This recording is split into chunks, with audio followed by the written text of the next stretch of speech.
Hello and welcome back to yet another episode of Trails Through Trails. What the fuck am I saying? I'm trying to remember how our thing goes, and I was just thinking, I know how to do this. I don't have to think about it. Just before you started, you were reading me for having to pull up the script to remember the intro last episode. Yeah, this is revenge. Hello and welcome to Trails Through Trails, the podcast where we play through the long-running Trails series, chapter by chapter, game by game. I'm your host, Lex, and I use she, her pronouns. And I am Matt, I use he, him. And this week we're blazing a trail through chapter 1 of Trails in the Sky the Third. It is really weird and also exciting that we no longer have the word chapter in the title of the game, so that we don't have to say two different chapter names in one title. It's kind of weird that we're not doing that anymore. I'm like, whoa, I can't make a joke about how many chapters there are now, because there's only one. But it's possible we will get to a point where we're calling the episode, Trails in the Sky, the Third, Chapter 2, Part 1. This is true. We can still get those numbers in there. But yes, it's exciting to get through a whole chapter. Just full stop. And we'll be doing it again next week. Spoiler. What is this? It didn't feel that long, but also, at one point it felt very, very, very long. Yeah. But we will get into that. We will, yeah. I mean, hey, Ashley warned us.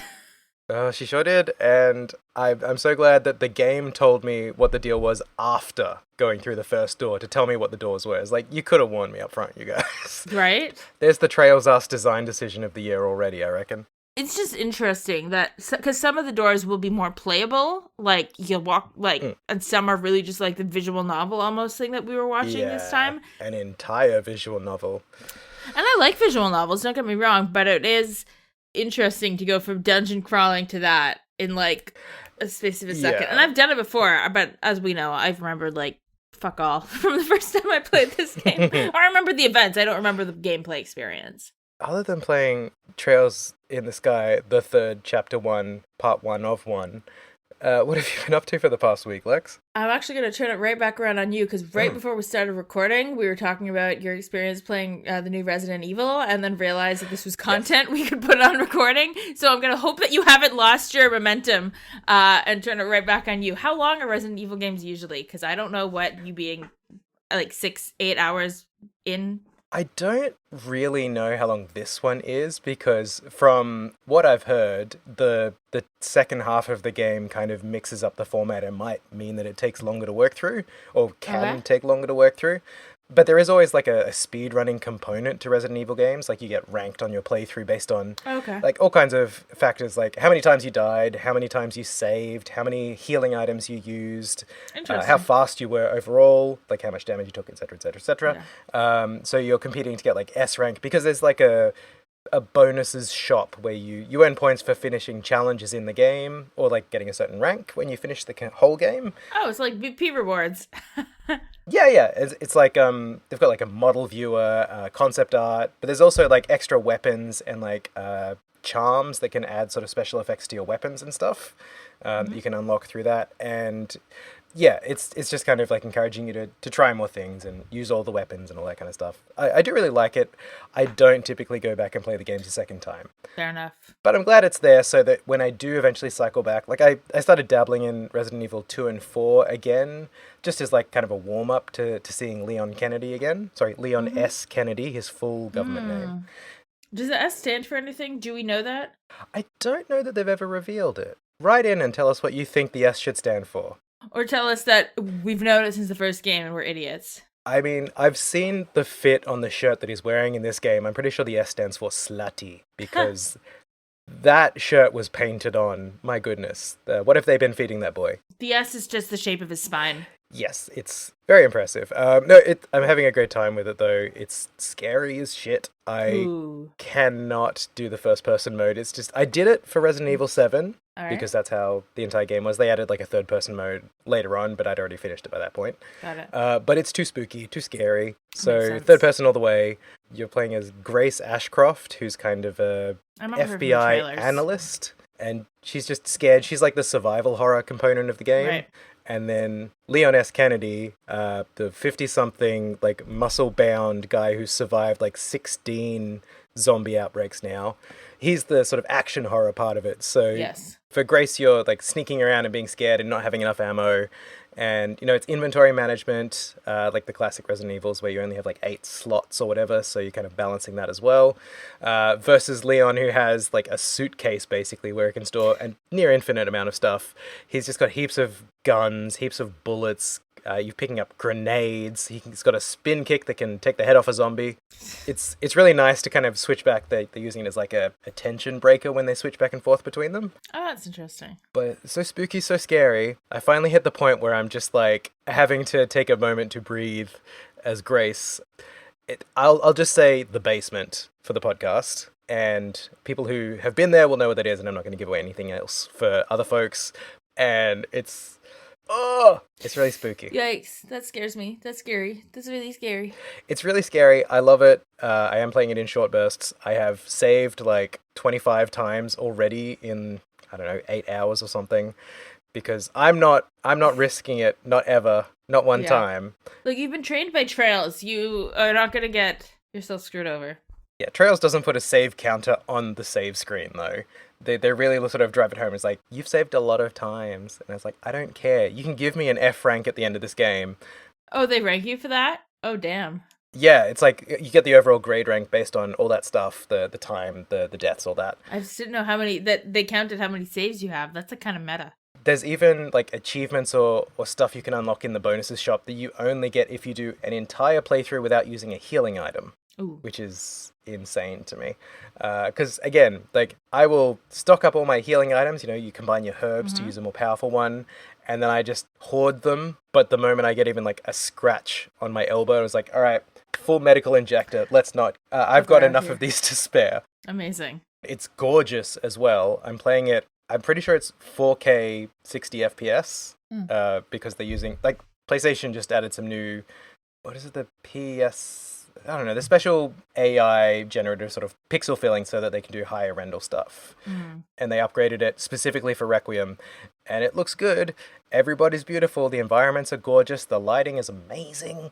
Like, the intro sequence, you're just walking down, like, a rainy neon street. And it's pretty much just a flex. It's like, look what we can do. Look how many people there are. Look how many things are moving.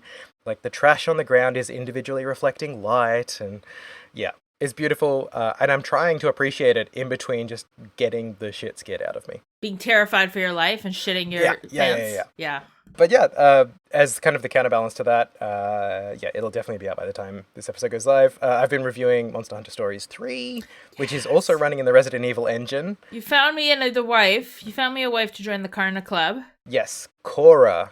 I was saying to my friend Blues, I was saying, It's weird how Matt can always pick out the girl who is my type, even when they are not the same type, like game to game. Like, I've just read for filth by you. Whenever you play a game, you're like, by the way, this girl is your type. And I'm like, what? I just saw her and I was like, oh, big lady. And she's a big, strong woman, powerful, beautiful, curly blue and cerulean hair. Big thighs. And I was showing off her different outfits because yes. Very kindly, they gave me like the digital deluxe whatever edition when they sent me the code. So she's got the main outfit, which has like almost jodhpurs that make her hips bigger. But then the alternate outfit is basically Yennefer of Vengerberg from The Witcher 2, in kind of like the leather corset and the big frilly pirate shirt and stuff. They both look great. Both very good looks. They have like different victory screens when you win the battles, and one of them is sort of like back-to-back, sort of arms folded, very cool with your partner. So when it's her, she's just like a head taller than you, and it's like, I love that. Big lady is here. I love that. It's very fun. I love the little rock paper scissors combat mechanic of that. And then outside of that, I've been playing East End Proud Nordics now that it's out as well. Right. Yes. Did not spring for the Ultra Deluxe DLC edition of that one because. Oh boy. They've got the standard edition, the deluxe, and then the ultimate or whatever they've called it this time. And it's just cosmetics, right? Like Falcom DLC stuff? Or is there anything substantive? Yeah, so there's like a couple of costumes, some cosmetic items for your ship, because you can customize the look of it, and then just a lot of starter items and materials for crafting and stuff like that. It's not like extra story content or anything like that. But the base game is $100 here, $100 Australian, and the Ultimate Edition is 230 something. It's like more than double the price. Absolutely not. Falcon really enjoys its cosmetic DLC packages that go insane. So expensive. It's insane. Like the costume pack is 2 costumes each for your 2 characters, one of which is a Picard costume, which is like these cute little pig mascot animals. They are horrifying to look at. You're just in like a spandex bodysuit with a giant helmet of this like wombat creature's face. It's bad. And then the other one's just kind of nice. So, thanks. What's so wild is that the best piece of DLC that Falcom ever put out was completely free. It was for Daybreak 2. Basically, for people who haven't gotten there yet, by the Daybreak games, your Orbit has like a Siri in it when you can customize the voice, or you can turn it off. And I usually turn it off. There's a character, I'll just say R.A., that was a possible voice that you could get like just as a free DLC download. Every single character I had that voice. It was the best DLC they've ever put out for anything, and it was completely free. I couldn't believe it. I was like, this is the greatest thing you ever could have done. And it was free. And meanwhile, like, I can get like little like weird plushies that hang onto my arm and like wigs that don't match my character's hair color for like $30, but I can get this for free. Yeah. Oh, yeah. That stuff always pissed me off. It's so weird. And chipping away more at Beyond the Horizon. You've been doing. Yeah. Very, very lightly. Yes. I've been sort of caught up in these other games over the last week or so. I did dip into it for a little bit of Van Route 5 is where I'm up to at the moment. So much nicer now that you're not in Edith, right? And there's like only one big map area instead of like 7. One big map, and I did a run around of it at the start of this section that I'm at, and I was like, oh, there's only like 2 new shops to buy an item from. That's not very much. Yeah. And I was like, no, that's good, remember? Remember going to every one of the 12 districts in Edith? Because we're practically there now. So that's kind of been my gaming hodgepodge over the past little while. How about yourself? Well, I was going to say I've also played a spooky game. It wasn't actually that spooky, but Paranormasight, the first one was very spooky, and yes. This is the new Paranormasight. It's much less spooky. It's much more like a supernatural mystery with horror, like some influences from horror. Okay. I really enjoyed it. I actually wrote a review of it on my blog, so maybe we'll put that in the show notes. Yeah, for sure. Though it'll be like 6 weeks or something since it came out by the time this episode's actually up, because we're recording a little in advance now. Yeah, it was one of those games where 80% of it, I was so locked in, I loved it. The last bit, there were a few story beats and some puzzles that I thought were really frustrating that, like, at the end, I was like, oh, you almost stuck the landing, and then the last, 20%, maybe 15%, I was just like, oh, this isn't doing it for me, but it was so great up till then. Yeah. I'm so excited at the idea that we're going to get another one of these every few years. Like, I love the idea that this is going to be, like, a thing. Yeah, because they kind of dropped it out of nowhere in the Nintendo Direct a week or two back, didn't they? Yeah, like, I think there was a mention, like, at one point that they were developing another Paranormasight, but then no one knew anything about it for, like, ages, from what I understand. And then it's in development, which usually means they're starting development. Like, when... Yeah. Like, you know, like, it's not like, oh, this is coming out next year. It was like, there is a plan to potentially have a sequel of Paranormasight at some point. And then I was like, yeah, it's coming out in 2 weeks. Thanks, Nintendo Direct. So that was great. I played through the first 2 Danganronpa games as well, Danganronpa. Oh, wow. Which I have avoided those games forever because there's such a weird reputation around them and around the fan base. I loved 100 Lives so much that I was like, I love that game that I'm going to go and see where it started. My feelings on Danganronpa, I liked the second game a lot more than the first one. I think that's kind of a general consensus, yeah. But the first game was really interesting because there's so many of the ideas that you see fully realized in 100 Line are in like baby proto forms in Danganronpa 1, like character archetypes, like setups, like gameplay ideas, like a lot of them. It's so interesting seeing like where like 20 years, or maybe not 20 years, but you know, like a decade ago, like how an idea started, and then you can trace how it's grown and developed over different projects. So that was really cool to see. And I think it's always definitely easier to, you know, try the new hotness, like the 100 Line, when it's getting all sort of the buzz, and then sort of go back to the beginning. Sure. I feel like it gives you, if you don't have that shield of nostalgia, it's kind of a cushion. It's like, oh, I can see the prototypes of the ideas that I know I love. And so I can kind of judge it based on that instead of going in blind and just saying, this is a badly executed mechanic from 20 years ago. Yeah, there's definitely some mechanics that are extremely jank in it. The idea isn't it like there's some really interesting stuff going on. There's also a lot of stuff that rubs me the wrong way, but like that I see, I kind of see interesting ideas in it. Like it is a game that's more than some of its parts, but it's also a game that's very much understandably polarizing. Like it is an acquired taste, but I also think there's some really cool ideas going on. And I think, 100 Line was my favorite game last year. Yeah. And so it's just really cool to see.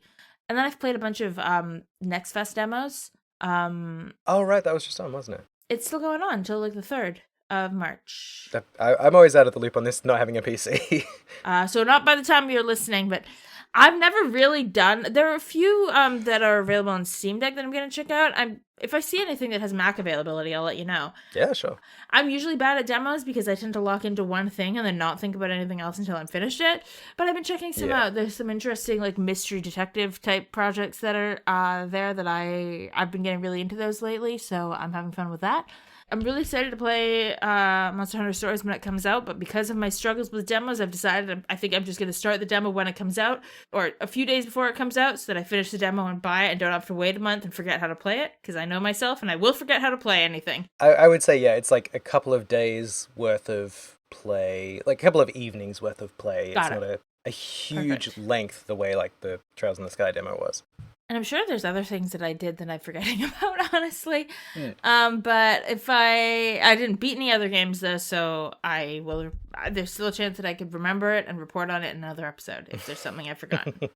Perfect, yeah. I did not manage to complete anything this week or this past 2 weeks, so I'm just like, well, that's because they released about 30 new games in that time. They did. It's been a crazy time span.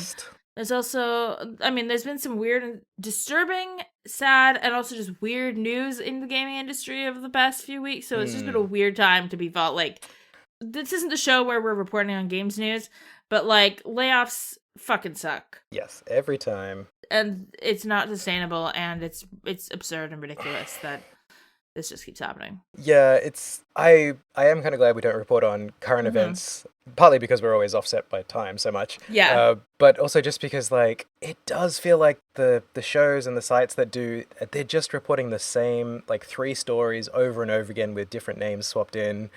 Blah blah's pivoting to AI. Blah blah's laid everybody off. Blah blah's laid everybody off because they're pivoting to AI. Yeah. And it's like, oh, guess what? The story starts the same and it ends the same every time. Yeah. Stop pivoting to AI. And yet somehow it is a new story every time. They're not rerunning old headlines. It really is just endless. So the people who are getting laid off, like that you don't deserve that, and that sucks. There's not much more we can say about it. Lots of people have said much more eloquent things about it for years now, but it really sucks. It sure does. Anyway. Something that doesn't suck is the Trails game we're playing. It sure doesn't. So, shall we take a quick break and then pivot to diving into Chapter 1 of the 3rd? Let's do it. I am ready. We are back, and we find ourselves right where we left Kevin and Reese, standing in the big, weird, crazy Hermit's garden. The library specifically, which I love being in a library.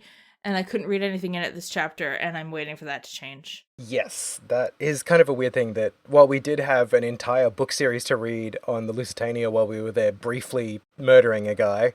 I believe we will get that series in this library as well. I think Carnelia will be in this library before the end of the game. Yeah, when I skipped to the next page of my walkthrough, like literally the first sentence was like, you can read Carnelia again. I was like, all right, cool.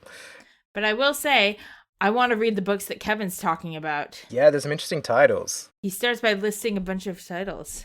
The Kin of Argana. The Kin of Argana, The Ignorant Cults. Yeah. Which sounds fun. Cosmographics, unless my autocorrector's done something to that. No, Cosmographics. Yeah, like Cosmographics, as in Cosmopolitan Magazine, but not. Yeah, the Azure Fragments. And finally, the Isthmian Tales, which is a banned book back home, apparently. Which is funny, because it sounds like some sort of, like Canterbury Tales, like medieval knights story, but it's banned, so clearly there's something in there. Yeah, it sounds like folk tales or something. Exactly. But apparently the Isthmians write some bad tales, so we're not allowed to read them. I wonder if is it banned by the church? I guess it must be, because Kevin wouldn't be like saying banned. It's not about like what country it's in, you know? So yeah, we've got a banned book. I would love to hear more about the Isthmian tales eventually. Mm-hmm. But we also get a call out from Reese that there are sort of more current books in this library as well, including one from like the previous year, Yes. which was the Liberal Cuisine book published by the not Crossbell News, Jesus. Getting a game ahead of ourselves. Fuck, what's the place called? Liberal News Service. Liberal News, it's literally just the same name, right? The cuisine book from the Liberal News folks, which Dorothy took all the photos for. I love that Kevin calls out as like, oh yeah, they've got this really kick-ass photographer named Dorothy. She took all these photos that made the food look so good. I wonder if we're getting Calvard Cuisine next after her accidental trip abroad and all the photos she took of food. I mean, I wouldn't be surprised. She did say that she took photos of the birthday cake that she got for Niall, who was not there. No, I was going to say Dino for some reason. That's the wrong guy. Dino does, I think, get mentioned in the chest message later. That might be why. He does, yeah. I think that's why. Dino is the green-haired Punch Club gang guy. He's the green-haired gang guy from Bridge City. Okay, things I don't know, but cool. I would say, like, I don't know, is that an East reference? There's like the three, like the red, green, blue-haired guys who are like the three lieutenants of the gang, who you face down a couple of times. Yeah, he's the green-haired one. I just remember that for some reason. Yeah. Bridge City. I was thinking like a game called Bridge City, but no, you mean in Bose. Oh no, in Rouen. Sorry, in Rouen. Ha! You did a me. I did a you. Oh my god, I did a you. Fuck. I was sitting there going, the Bridge City, B for Bridge, B for Bose. No, Bose is the marker. What's the other one called? I don't remember. You know, we spend so much time in these towns and I still can't remember the names. I just have a terrible memory. But yeah, so it seems like this library has books from the Middle Ages and post-Great Collapse, but also a cookbook from last year, which seems weird.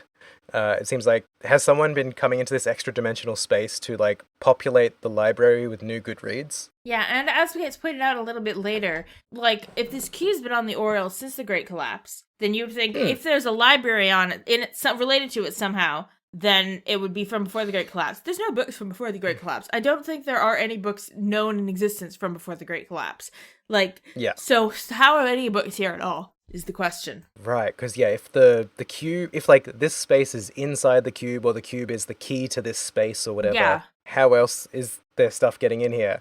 Like my immediate read is this is kind of like a meta space that is like drawing its contents from the real world or from somewhere else, but they don't get there yet. And that's fine because they've got a lot going on.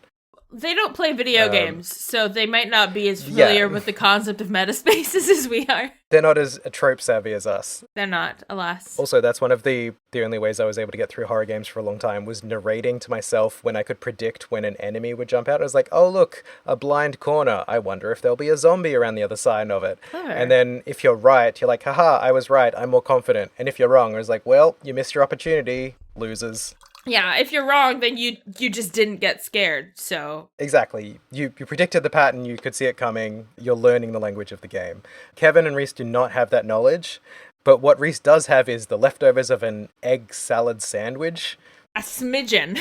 Yes, I love that they call it a smidgen, because Kevin's like, oh wait, you were starving, and you were being a real bitch about it before. Do you still need to eat? And she's like, oh, I ate while you were asleep still.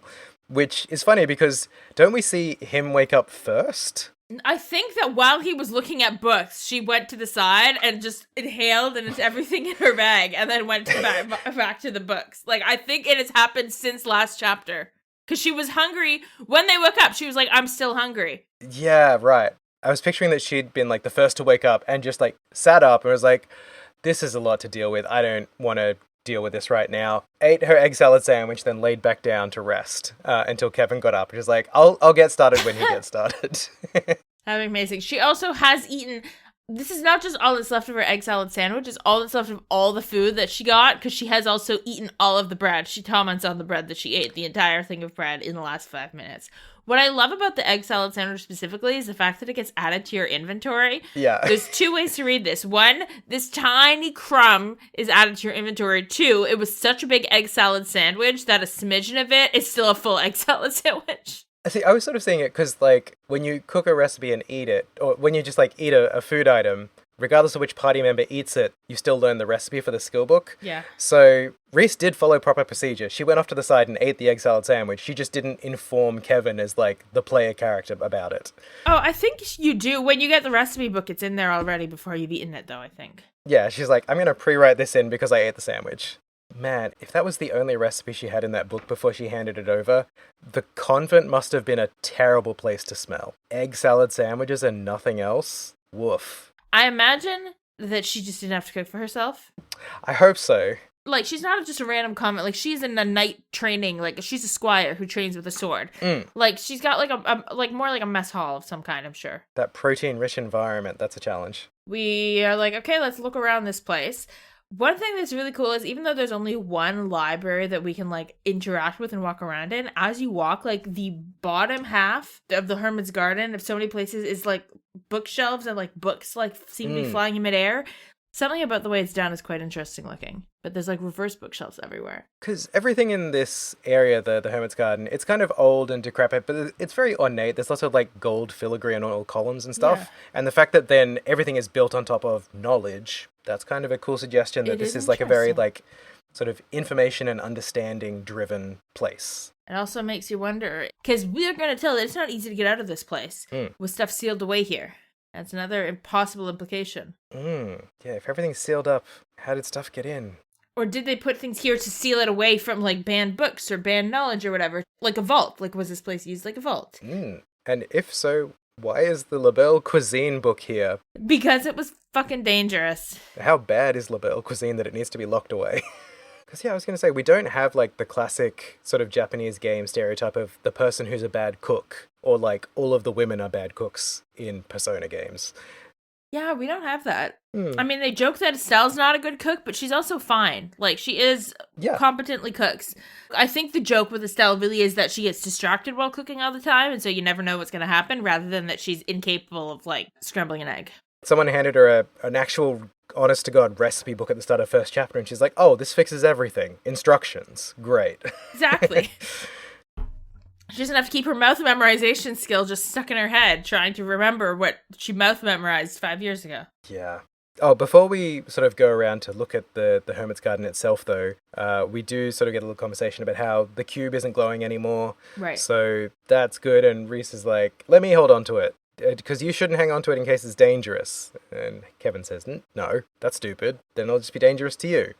I'm just going to hang on to it. It seems important. Like, everything that's happened up till now has been involved with this cube, so cube seems like a thing to hang on to. Yeah, she does point out that, like, part of her job is to protect him, and he's like, I mean, given that I had the cube on me and it still sucked you into this place, unless you and I go to the opposite ends of this place, like, as far as away from as possible, like, whichever, it's going to affect both of us no matter who's holding it. We're fucked either way, Reese. It's fine. Let me just carry it. You can hold on to your food. Yeah, make more room for bread. So yeah, we go and find this weird stone monument. And, like, the way this thing is laid out, it's like there's 3 branches that lead to one circular area that has a weird stone platform. And then there's a set of stairs that leads up to, like, a little, well, nothing yet, but there will be something there later. But it's an entrance to the dungeon crawling later. But for now, it's really kind of like 3 to 1 circular thing to 1 little elevated pedestal.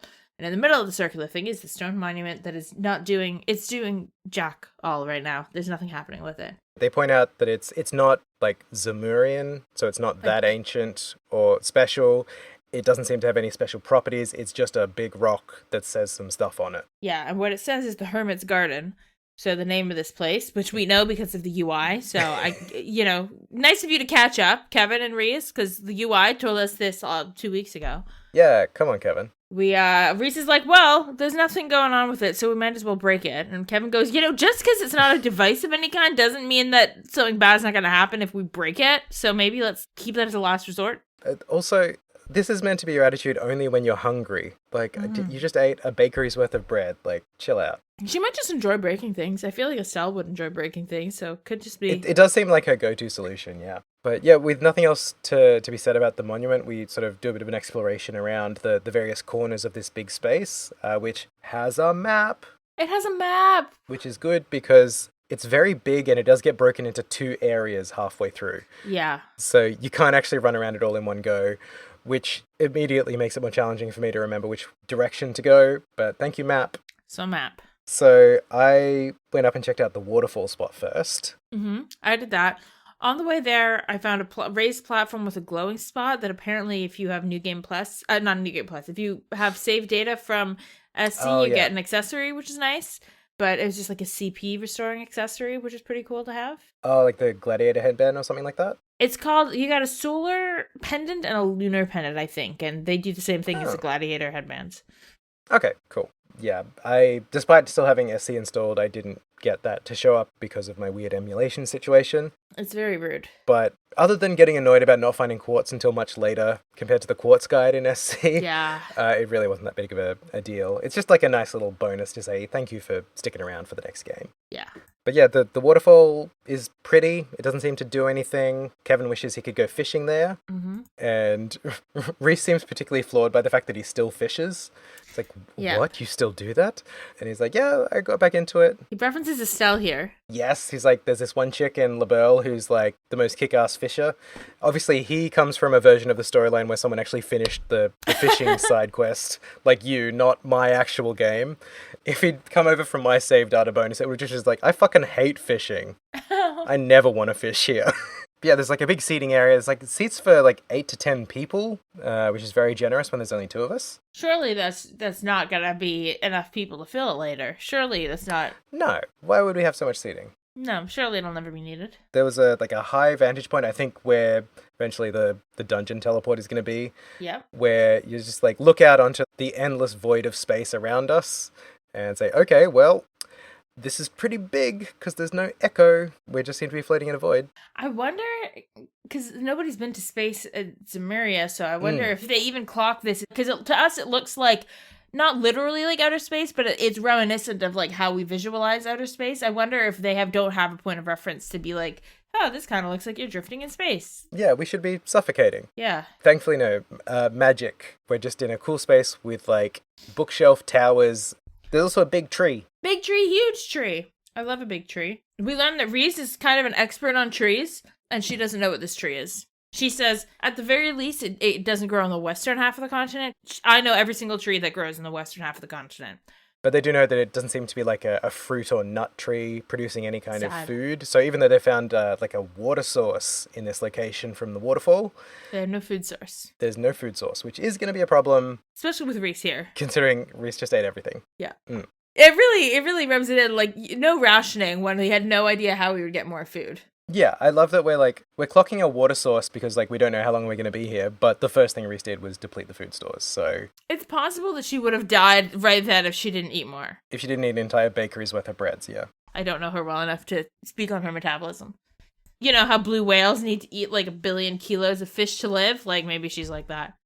That seems problematic. Just to exist as, but good on her for staying alive this long. We go back to the middle platform area, and Kevin gives us kind of his theory on where this place is, which is that it's within Liberl and not at the same time. Yeah. Kind of the idea that this is another dimension. Yeah.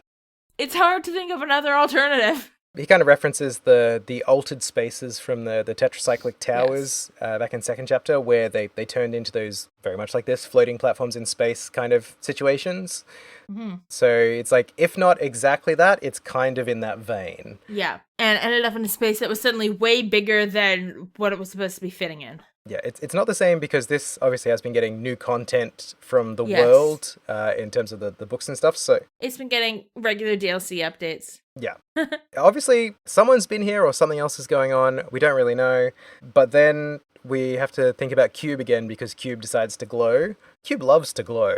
Cube loves to glow. Cube is an attention whore. I respect Cube for it, but she will demand attention. She likes to glow. Yeah, can't go too long without checking on status of Cube. And this time, Cube electrocutes us, just for fun. Yeah, she destroys all of our quartz. We don't get our levels reset, but we do lose all of our quartz. I knew it was too smooth sailing at the start of this game. Something had to Metroid us.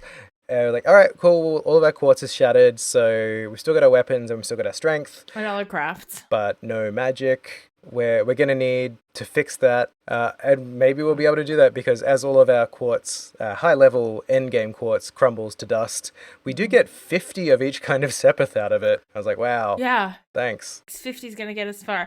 I did get some more from where that pendant that I got from the save data. It also gave me 300 of every quartz. Oh, nice. That did come in handy. Yeah, I would have loved that. I was like, man, I can't believe they're only giving you 50 if you're not, like, Jesus. You really got to farm a little bit, yeah.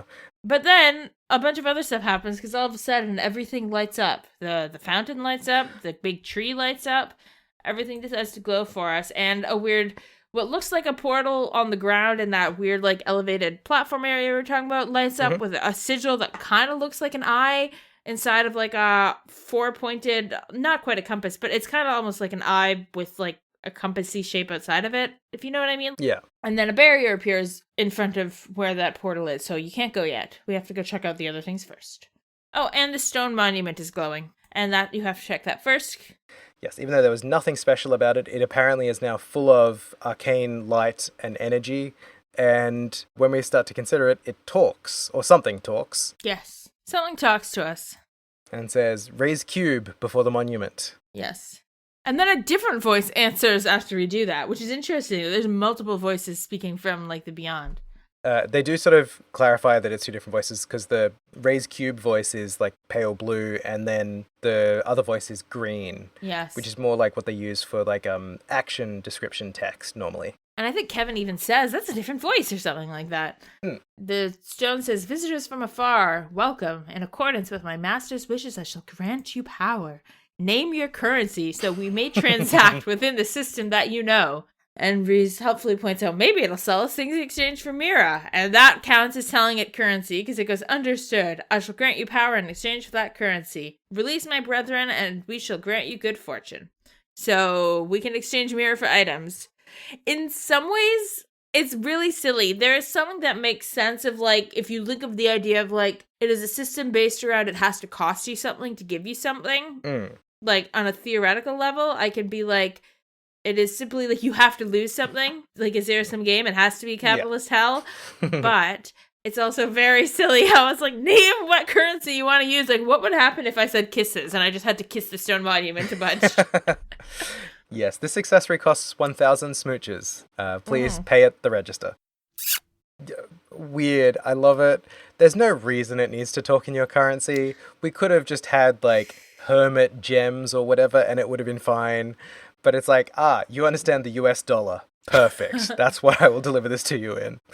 It also means that somehow that currency has to be then propagated through this entire extra-dimensional space. Yeah. Somehow, based on the name of it. It also suggests that it has a way of, like, gathering information on the mirror, because the prices of things that it's going to offer us, other than the weapons, because those are cheaper than usual. Yeah. But other than that, everything is, like, a fairly accurate price of what it's not just like it's naming it Mirror, but it is clearly accessing information about what is Mirror, like how much is Mirror worth. Yeah, just another note that it's kind of absorbing information from the real world, the outside world, the same way that the books are showing up. Yes. It's not a closed space. It has still somehow has access to the modern world. I went to the tree next. Same. Where we got a great Holy Stragus from Kevin, which I love that he and Estelle both say Holy Stragus. The tree welcomes us. I assume it's the tree. It is also a green text, so it could be the same voice speaking from the monument and the tree. This one tells us that in accordance with its master's wishes, it'll grant us the blessings of the earth, but its power is not without its limits. It requires compensation. Yes. When the master's power returns, it will get more items, so it'll give us ingredients for money. Yeah. Our stock will expand once my manager gets back from his break. It's so weird. It's like, hey, you'll never believe it. We just introduced this brand new currency, Mira, and now I, a tree, want that in exchange for cooking ingredients.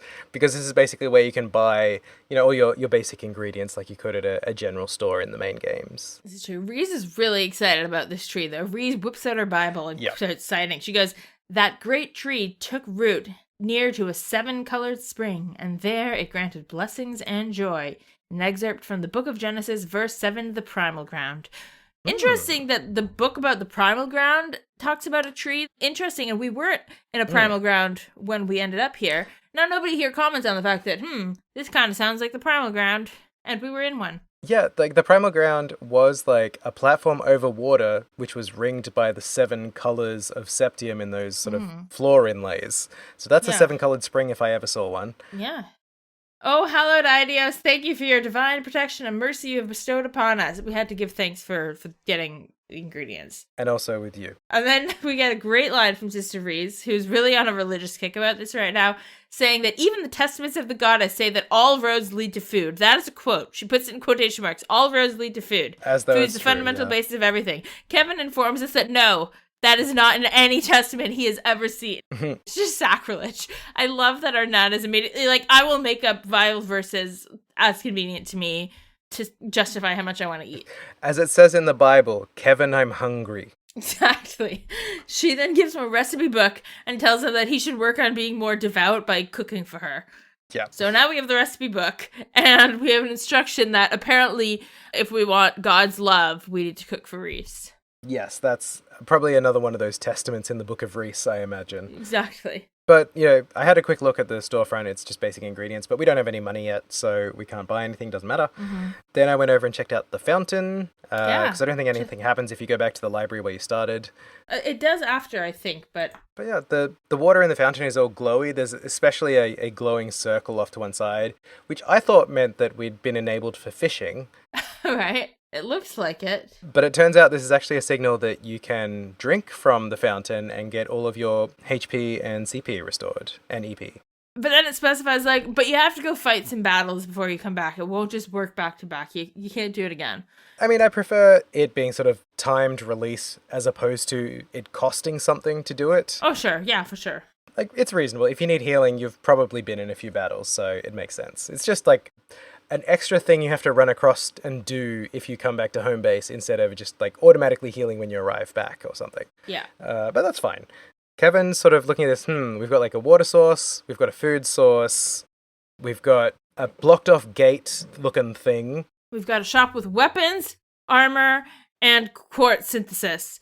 He's like, Yes, because we didn't mention that the stone monument now acts as kind of like a shop front. You can go there and do all your quartz management, and shop for your weapons and basic items.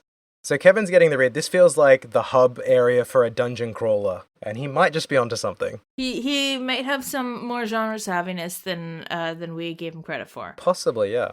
But we've looked at everything that the Hermit's Garden wants us to look at, so the gate blocking the way to the teleportation sigil-looking thing is gone.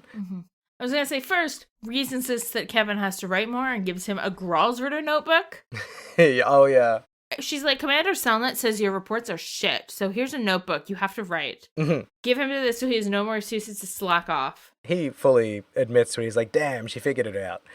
In any case, we've got a weird magic thing happening, and as seems to be the pattern developing in this first chapter, Kevin's like, well, better engage with it immediately. Yep. So he sees a big shiny button and he wants to press it, regardless or maybe because of the consequences. But we step onto this teleport disc thing and find ourselves in a new location, the Jade Corridoor. Yeah, no, I did set up my synthesize some quartz and set up a bit before that. I did take a sec to get prepped. I did too. I was not able to get everything filled in because you have a very limited amount of quartz to begin with. So, I, much like with the previous two games, I'm using sort of a quartz guide for reference for how to sort of rejig the party each time someone new joins or whatever. And it gave off the list, and I had no hope of getting all of them in one go. I had to cook up what I could, and then I honestly had to do a bit of grinding in the Jade Corridor as you sort of encounter as enemies for the first time. Not because I needed to be higher level, I just needed quartz. It is so sad that they give you so few with on like when you don't have save data. It's rough. I mean, you hit so hard at this point compared to most of these enemies that it That's doesn't true. really matter. Your physical attacks are just, you're doing like over 1,000 damage with a single strike, which feels very different to starting the last two games. You are level like 92. Yes. And I think I got to 99 by the end of this chapter, but just based on like having to cycle around for quartz and stuff. I did not, but maybe, are you on easy mode? Yeah, I am. I'm on normal, so maybe it gives less XP. It would, yeah, I imagine. But yes, the Jade Corridor looks more like the towers, like the floors in the towers. It still doesn't look the same, but the floor looks more like it. Yeah, it's really cool. It's kind of similar aesthetically to the Hermit's Garden, just in terms of like the columns and the detailing and stuff. Everything's green, obviously, because it's the Jade Corridor. Mm-hmm. We're still floating in space, but I also really like that there's light sources sort of in and around the areas you can move on in the level. Yes. That are like spinning galaxies and stuff that are actually providing the light. Yeah, they're very cool. Very pretty. Also, one thing I really loved about these Jade Corridor areas, because there's a lot of verticality in it, there's paths sort of weaving under and over each other. First of all, there's a map, There's a mini map! and that's great. There's a fucking map. Yes! Yes! We're in the future now, baby! We're in the future, we can see where we're going, which is really helpful because even though it is a map, this is sort of a vertically angled thing, and this is not a 3D map. So it's still pretty hard to read, so we're still playing Trails, baby. Mm-hmm. I did enjoy the verticality of the levels because there's a couple of spots where the camera does some really cool little angles to sort of show sort of levels above or below you as you're moving through the dungeon. Yes, it is quite cool. Yeah, and you can see the enemies on the levels out there. Like, it's not just showing that there's a platform down there. It's like showing you the enemies walking around there. Which is pretty cool because to date in the Sky games, like enemies only sort of become visible within like a few meters. Yeah. So you don't get sort of that vision of the greater enemies on a path the way you do with the Sky remake, for instance. But here, they're obviously just defining, you know, vertical counts. So if something is directly above you or directly below you, you get to see it in that camera shot as well, which does make the world feel more detailed and rich. But again, doing it with very limited processing power. Mm-hmm. And immediately, in case you couldn't tell that this was a dungeon area, you get put into battle right away with these weird skeleton-looking guys. Skeletons! They're not hard, but they are right there, and they're different than anything we've seen so far in Sky. Yes, we don't really get that type of monster. You either get like incredibly eldritch demonic things or just regular animal type stuff. And our characters talk about it, but first of all, the way they disappear when they die, they like have they disappear into a cloud of black smoke, like a puff of black smoke, kind of, which is interesting. And then Kevin and Reese talk about it, and they specifically say this isn't the kind of monster that appears like in Zemuria, like in the world. They call it a fiend, which sounds biblical, like sounds like a devil from a different dimension or a different plane. Perhaps they've read about things but not seen them in their texts of Holy Scripture. We also learned that the higher elements are in play here. So high elements in the house. Time, space, and mirage are not just extra vibes that have some spells you can use. They are weaknesses that some monsters have. Yes. Or maybe strengths eventually. And there are additional turn bonuses, including Death Blow. Yes, I did notice pretty quickly getting a variety of new status modifier things on the turn order. There's Death Blow, which sucks. Death Blow sucks unless you're the one who gets it. Then it's awesome. Oh yes, because it's applying Death Blow to your strike, basically. It's not, you don't get killed if you land on it, which I can understand being a fear if you saw that little skull thing creeping up on you. It's like, oh no. I think they have that in Cold Steel where it kills you if you're the one with that turn. Yeah, it's just a different skull. Yes. Yeah, so you've got that. You've got status effect, where like an attack can just randomly apply a status effect to the enemy as well. You've got Vanish, which makes you basically disappear. And it's interesting because if there's nobody else on the field or no one alive on the field, then Vanish wins you a battle. But if not, then like if it happens to you, but the rest of your party's fine, then one of your party members is just disappears for a while and then eventually comes back. Yeah. You get item drop, like guaranteed item drop. And then there's one where the enemy will guard against whatever you do. Yeah, that one annoys me because it's like, it just means that your attack is not going to connect. So I guess it's encouraging you to do something else with the turn at that point. You gotta be casting an art or something, yeah. It's like a good excuse to use an item or something if you're like item reluctant like me. But yeah, it's fun to see some new sort of elements in combat. Also, the new battle theme rips. Yes, I love it. Excellent. As well as the new like victory fanfare sound after battles. I noticed that changed as well. Yes. Yeah, just some cool new music. Yeah. And Reese gives us a monster notebook so that we can write down things. And Kevin, just like Estelle, when she first got her monster notebook, goes scribble, scribble. Scribble, scribble. And Kevin's like, oh man, you just gave me my Growl's Ritter notebook, and now I have to write in this as well? And she just responds, you're a knight, do your job. Yeah. Which I think is pretty sick. It is. It's great. Reese is great. Like, immediately, she's a great character. But yeah, I worked my way around. We've got our first sort of new chests. I've noticed a lot of these chests are kind of fourth wall breaking. Yes. Or just like interesting tidbits about the development and translation of the Trails games. Yeah. The first one that I took a screenshot of, I think I know, was, did you know? It's true that Jin's name was once written as Zane, but another name change considered was Olivier's, the original suggestion being Oliver. This chest is glad that request never went through. I'm glad too, Chest. Yeah, look, like the name Olivier just sounds frillier, which suits him perfectly. Also, you can sort of buy that people don't, that Olivier and Olivert sound different enough. Yeah, that too. like, but Oliver and Olivert, anyone who had ever seen like a photo from a distance with the prince in it, like would have a hard time justifying it. Olivier is still very similar to Olivert, but just a little more different. It's enough, yeah. It'd be like me saying, you thought I was Matthew with 2 T's this whole time, when I've actually been Matthew with 1 T. Ha-ha! Yeah, what a reveal. Yeah, so some fun fourth wall breaking, or just like fun fact chest messages, which I love. I did notice I started getting portions of an overall story as well. It was marked very as out of order. Part 12 of 59. Yes, and it wasn't the first part either. So I don't know what they were expecting me to do there in the original game. Was I meant to be handwriting these all down? I've been screenshotting them. I guess we'll see if we figure it out. Yeah. We'll just have to wait and see. I probably should have taken screenshots, but I only thought of that on like the third one of them that I saw. Yeah, I take so many screenshots. It's a problem.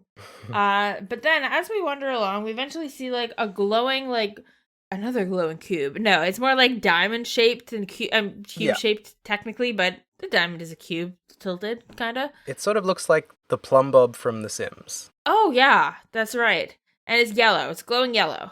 So this glowing cube is very upset at the moment. It is. It wants to be heard. And we pick it up, and it's called a ceiling stone, because that's what ends up in our inventory. I will point out that as soon as he sees it, Kevin says, let's touch it and see what happens. It's like, dude, you work with dangerous artifacts that can have all kinds of crazy effects that you don't know about, and your first instinct is like, I'm going to poke it? Buddy. But that is interesting, because this is Trail, so is that just him being silly, or is this a revealing of a character being having a bit of a death wish? Is this going to come around to show a deeper psychological aspect of him, that he's like, dangerous thing, throw myself at it? What does this tell me about your psyche, Kevin? What is the trauma cube going to show us? He also points out that the way it glows is like a heartbeat, like it like brightens and not. A little creepy. Yeah. And then we're told, you who possesses the cube, raise that ceiling stone before the monument in the garden. Then the barrier, ... and the imprisoned, ... shall ... Like, we're losing reception here. Yeah. I will unlock another power ... cube. Thank you. Make use of ... it. Much more importantly, Yeah. it unlocks a new cube power. Fast travel. Fast travel. Fast travel. Real fast travel. Real fast travel in your pocket. And it doesn't cost an item to use every time. No. It doesn't cost money. You don't have to jump through any hoops. You just press a button and it's there. You don't have to walk to a fast travel point. It's just there. My God. It's amazing. We get one more warning before we get to use it. We are told, beware the malevolent one. Gather strength or you too will be forever. And we trail off. Forever totally fine and happy, I'm sure. It'll all be good. They really should stop leaving out all the important information in the sentences. It's very inconvenient. Yeah, come on. But this is our opportunity to fast travel back to base. We appear back in front of the stone monument. Lets us hold it up against the ceiling stone and see what happens, as Kevin loves to do. And it glows, and Reese goes, girl? But she doesn't finish the sentence because she should have been saying, a girl child. Yes! It's the girl child. The girl child is here! The once and future girl child, Teoh Russell herself, making an entrance. A fascinating third character choice. Really interesting. She pops into existence in front of us, very confused about what's happened. Yep. Turns out from her perspective, she was just at home getting dinner ready with her family when she was here instead. So Reese highlights that it sounds like whatever happened to Teoh happened to her at the same time the thing happened to us, roughly. Yeah. So we both got popped out of existence on the same night. And they also mentioned, oh yeah, like, you're the daughter of Erica Russell. Oh, you met my mum. It's like... Yeah, she pulled this shit out of the lake. I'm so sorry in advance for my mum for whatever weird shit she did because you're cute. Yeah. So I like that Teoh has the same cute radar as her mum. Not as, like, a fetish thing that she's going to go chase, but as, like, oh, this is someone I need to protect. This is an HR violation waiting to happen. Oh, boy. But she's as adorable as ever, right? She's so sweet. It's very sweet seeing Kevin and Reese with her. Like, because we never really see her and Kevin chat, like, in SC. Yeah, true. They don't really have any. There's not much of an idea of, like, what their relationship is, but immediately it's kind of exactly what you would expect. I like seeing that Kevin, he's obviously very age appropriate, but still treats her, like, speaks to her like a person, doesn't talk down to her, you know, like, he's very nice and friendly, speaks to her, like, you know, listens to what she has to say. Like, it's quite sweet. There's a kind of conversation about whether they should leave Teoh here to go explore more or bring Teoh. Teoh makes a very good point that, yes, you would be taking me into danger. However, you would be leaving me in an unknown place that, completely unprotected. So taking me with you is probably smarter. Also, I will work hard to not get in the way, and I will run away from danger when you tell me to. So Teoh has mastered the art of negotiating to be taken along on the dungeon. P.S. I have a bazooka. It's a good thing that we brought Teoh along, because it turns out while the sealing stone was unsealing, we also saw a flash of a blocked gate back in the Jade Corridoor unblocking, similar to when the gate vanished in front of the teleporter for us to use in the first place. Mm-hmm. We bring her along, and when we go through there, we find a big golden door with a moon on it. Oh, wait, before we do that, I want to point out that there was one of the enemies in this area. I went and checked the name. The weird, like, sort of stone basilisk type ones that turn to face you no matter what way. Oh, yeah, It's called the Pseudo-Rudo. Kind of like the Pseudo-Wudo Pokemon. It's almost exactly the same. And that's what they do, too. They freeze and pretend to be a stone. Sorry, they pretend to be a tree, but they're made of rock. They're a rock type. Oh, I guess, like, timeline-wise, that would make sense as a reference as well, because for when these games were released, along with... Oh, yeah. It was a Gen 2 Pokemon, too, so that was in the 90s that Pokemon came out. Yeah, something like that. Because the first Pokemon came out the year I was born, so... And if not, then, like, for translation, coming back and sort of adding in cultural references, it would make sense as well. Yeah. But then, yes, we find the door. Yes, and it turns out that this is a moon door, and all of the doors that we meet are going to talk to us. And it gives a little sort of disclaimer about what criteria you need to meet to open the door.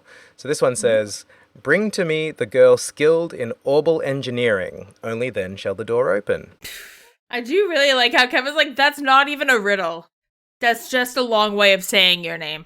Yes, bring me Teoh. Yeah. I think he asks the door, is like, hey, is this what you want? And points at Teoh. And the door goes, indeed, she is the one I seek. Only she may enter. If she fears not the trial within, she should step forth through the door. So immediately after saying, hey, it would be dangerous to leave Teoh alone in a dangerous situation, is like, let's instead send her alone into a dangerous situation. Because only the person the door is asking for can go through the door. And Tina's like, don't worry, I'll run right back out if anything's dangerous. And I'm like, okay, first of all, that's not what she does. And second of all, there's no guarantee you'll be able to go back through the door. Like, they've said like 5 times this chapter, like, this place doesn't operate according to the laws of our world. Surely that includes just because there's a door going in doesn't mean there's a door going out. Yeah, it's a freestanding magical door in the middle of an open space in space. Yeah. I don't think you can assume you can just like step back because, yeah. But Teoh decides to commit. She's like, it's totally fine. So you step through, and the first thing you have to do is face a trial, which is a combat challenge with just Teoh. Yeah, you're in a big room with like really tall windows, and one of them has like a big moon, like crescent moon. For some reason, it looks to me like a nursery room, and I think it's just because of that moon, because there's no furniture in it, and it's not. The windows don't look like a nursery room, but that big moon thing makes me think of like a baby's nursery room. I get that. The thing it brought to me was like, it feels like every generically big but cool looking room that an important cutscene happens in Kingdom Hearts. I wouldn't get that reference, but I can believe it. This feels like it should be in Twilight Town in Kingdom Hearts 2. It's the same sort of lighting and structure as some of the buildings, and I was just like, oh yeah, this is like a cool space for something to happen. It is.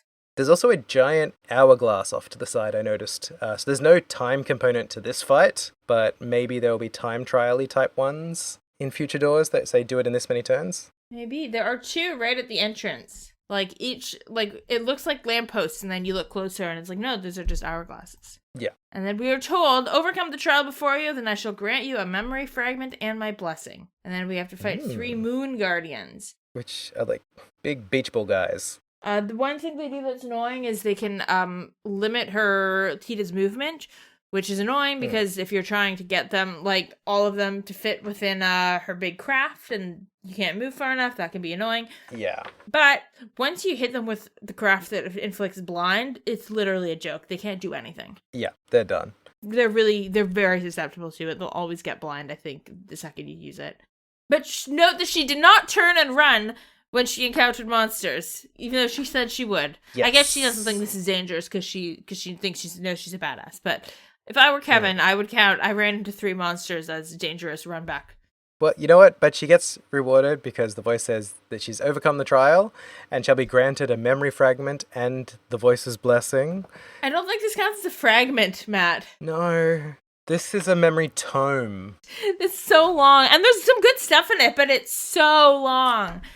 It's so long. It really drags it out. They're not all like this, I promise. I do know that much. This is something we won't be told until after this door, but moon doors have really long story segments. There's a different kind of door that has short story segments. Yes. Not only is this a very long story segment, it's part 1 of 2. So it's not even the full thing. It's an insane place to start. Yeah. But this is a Teoh memory. How about we take a deep breath and then we dive into Moon Door 1? Let's do it. Doodly doodly doo. Doodly doodly damn doggly doo. I've got to give it my all! So, we find ourselves in Zeiss. We find ourselves in the skies over Zeiss, where 2 sky skidoos flying around. Like hovercrafty type things that are way too high to be just hovering, but they look like they should just be a hover thing. At first, they kind of look like jet skis, which is why I said skidoo, but they do have big sort of rocket packs strapped to either side of them. You know what they look like? They look like in the first Star Wars when Luke has his weird hover thing that he goes... The land speeder, yeah. Yeah, and he's like, oh yeah, I used to shoot womp rats out of that thing. Whatever, like that's what this is, but it's not red. It's very, like, land speeder coded, for sure. But it's way too high. They're above cloud cover. It's crazy. But from up there, they are spying on Teoh as she goes up the big escalator in Zeiss. She's in the crosshairs of, like, that it's like, it looks like they're planning to snipe this child. It really does. Very concerning. But then they come in for a landing right in front of her at the top of the escalator, and after a bit of rigmarole, it is revealed that these 2 mysterious masked people are in fact Mum and Dad. To be clear, I have a lot of thoughts on her parents in this in this fragment. I have a lot of thoughts, but the first thing I note is the fact that she doesn't recognize them or their voices when they're wearing a mask shows that they've been away too long. Second, they're yelling, they're like, how could you forget the sound of my voice? I'm like, I don't know, she's 13. I don't think she's seen you since she was 11. Like, that's a really long time at that age. Yeah, also you pulled some sort of prank, where you landed and just started, like, mumbling. It's like, oh, you didn't recognize our voices? Like, what they say is FRNNN is what their text boxes are saying. Because I was trying to work out if it was, like, an actual word that was being obscured, and then it'd be like, oh, friend, or something like that. But I couldn't think of anything good. Imagine, though, if your parent came up to you and was like, friend. Friendly. They catch up a little bit. It's like, oh yeah, you've gotten taller. I don't know if they've actually altered Tita's sprite though. I know she has a new status image. Kevin also commented on her being taller. Yeah, everyone has a new status image. They're very nice. But yeah, Kevin said that Tita's grown a bit. Her parents say that. I don't think her sprite is different, but we're meant to believe that she's grown, and that makes sense because she's 13. We'll learn very soon that she's now 13. Erica asks where Agate is and gets some demon eyes on her. Yes, it's like literally just like a star, like a 4-pointed stars, like replace her eyes and a shadow across, like right behind them. Classic anime stuff. Tina mentions that his house is really nice, and her parents are freaked out that she knows what his house looks like. Mm-hmm. Like, a thing I will say is that her parents hearing that, like, a grown man has, like, spent a lot of time with their daughter, absolutely valid. It does bother me that never once do they ask Tita about him. And I'm not saying that, like, obviously a 13-year-old would not be a reliable 100% take at face value, like, if something bad was happening. But you should at least ask your kid to hear what they have to say. Even if that's not your only source of information, you should ask your child. But not to mention, like, what you do know of this guy is he's the one who protected your father and your daughter while they were on the run from a military coup. He kept them safe, he kept them alive. Of course, Tita has some positive feelings towards the man who kept Grandpa alive and also herself. Yes. And also, it is a lot easier to swallow his relationship with Tita when you find out he has a little sister the same age as her who died horribly, and he's now kind of sees her as, like, in that gap. Like, that, I'm not saying that that's, like, a perfect, like, that you couldn't make a story like that for another reason, but if you asked Tita, or asked your dad, because it doesn't seem that she's asked Professor Russell, like, Senior about this either, you would get a lot more context. But no, Erica's not interested in that.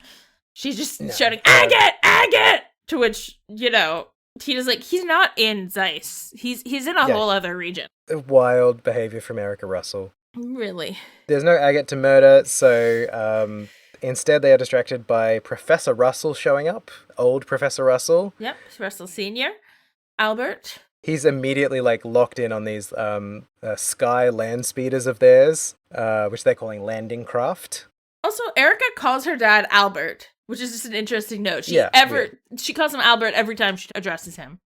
Tita's dad, whose name is Dan, which confused me a lot because I kept being like, did it just say dad and I, like, misread it? No. Dan is like, hi, Albert. And you're like, okay, that's normal. It's his father-in-law. And then Erica's like, oh, Albert. And I'm like, oh, okay. Okay, Erica. Disrespect. I did note that Erica says she's glad to see that her dad isn't 6 arg under. A small comfort. What's not a small comfort is that an arg is a meter, not a foot. That's so deep to be burying people. 6 meters? Does she just want to make sure she can dig him back up to, like, beat him up one more time? Jesus. Because that seems to be their relationship. That's wild.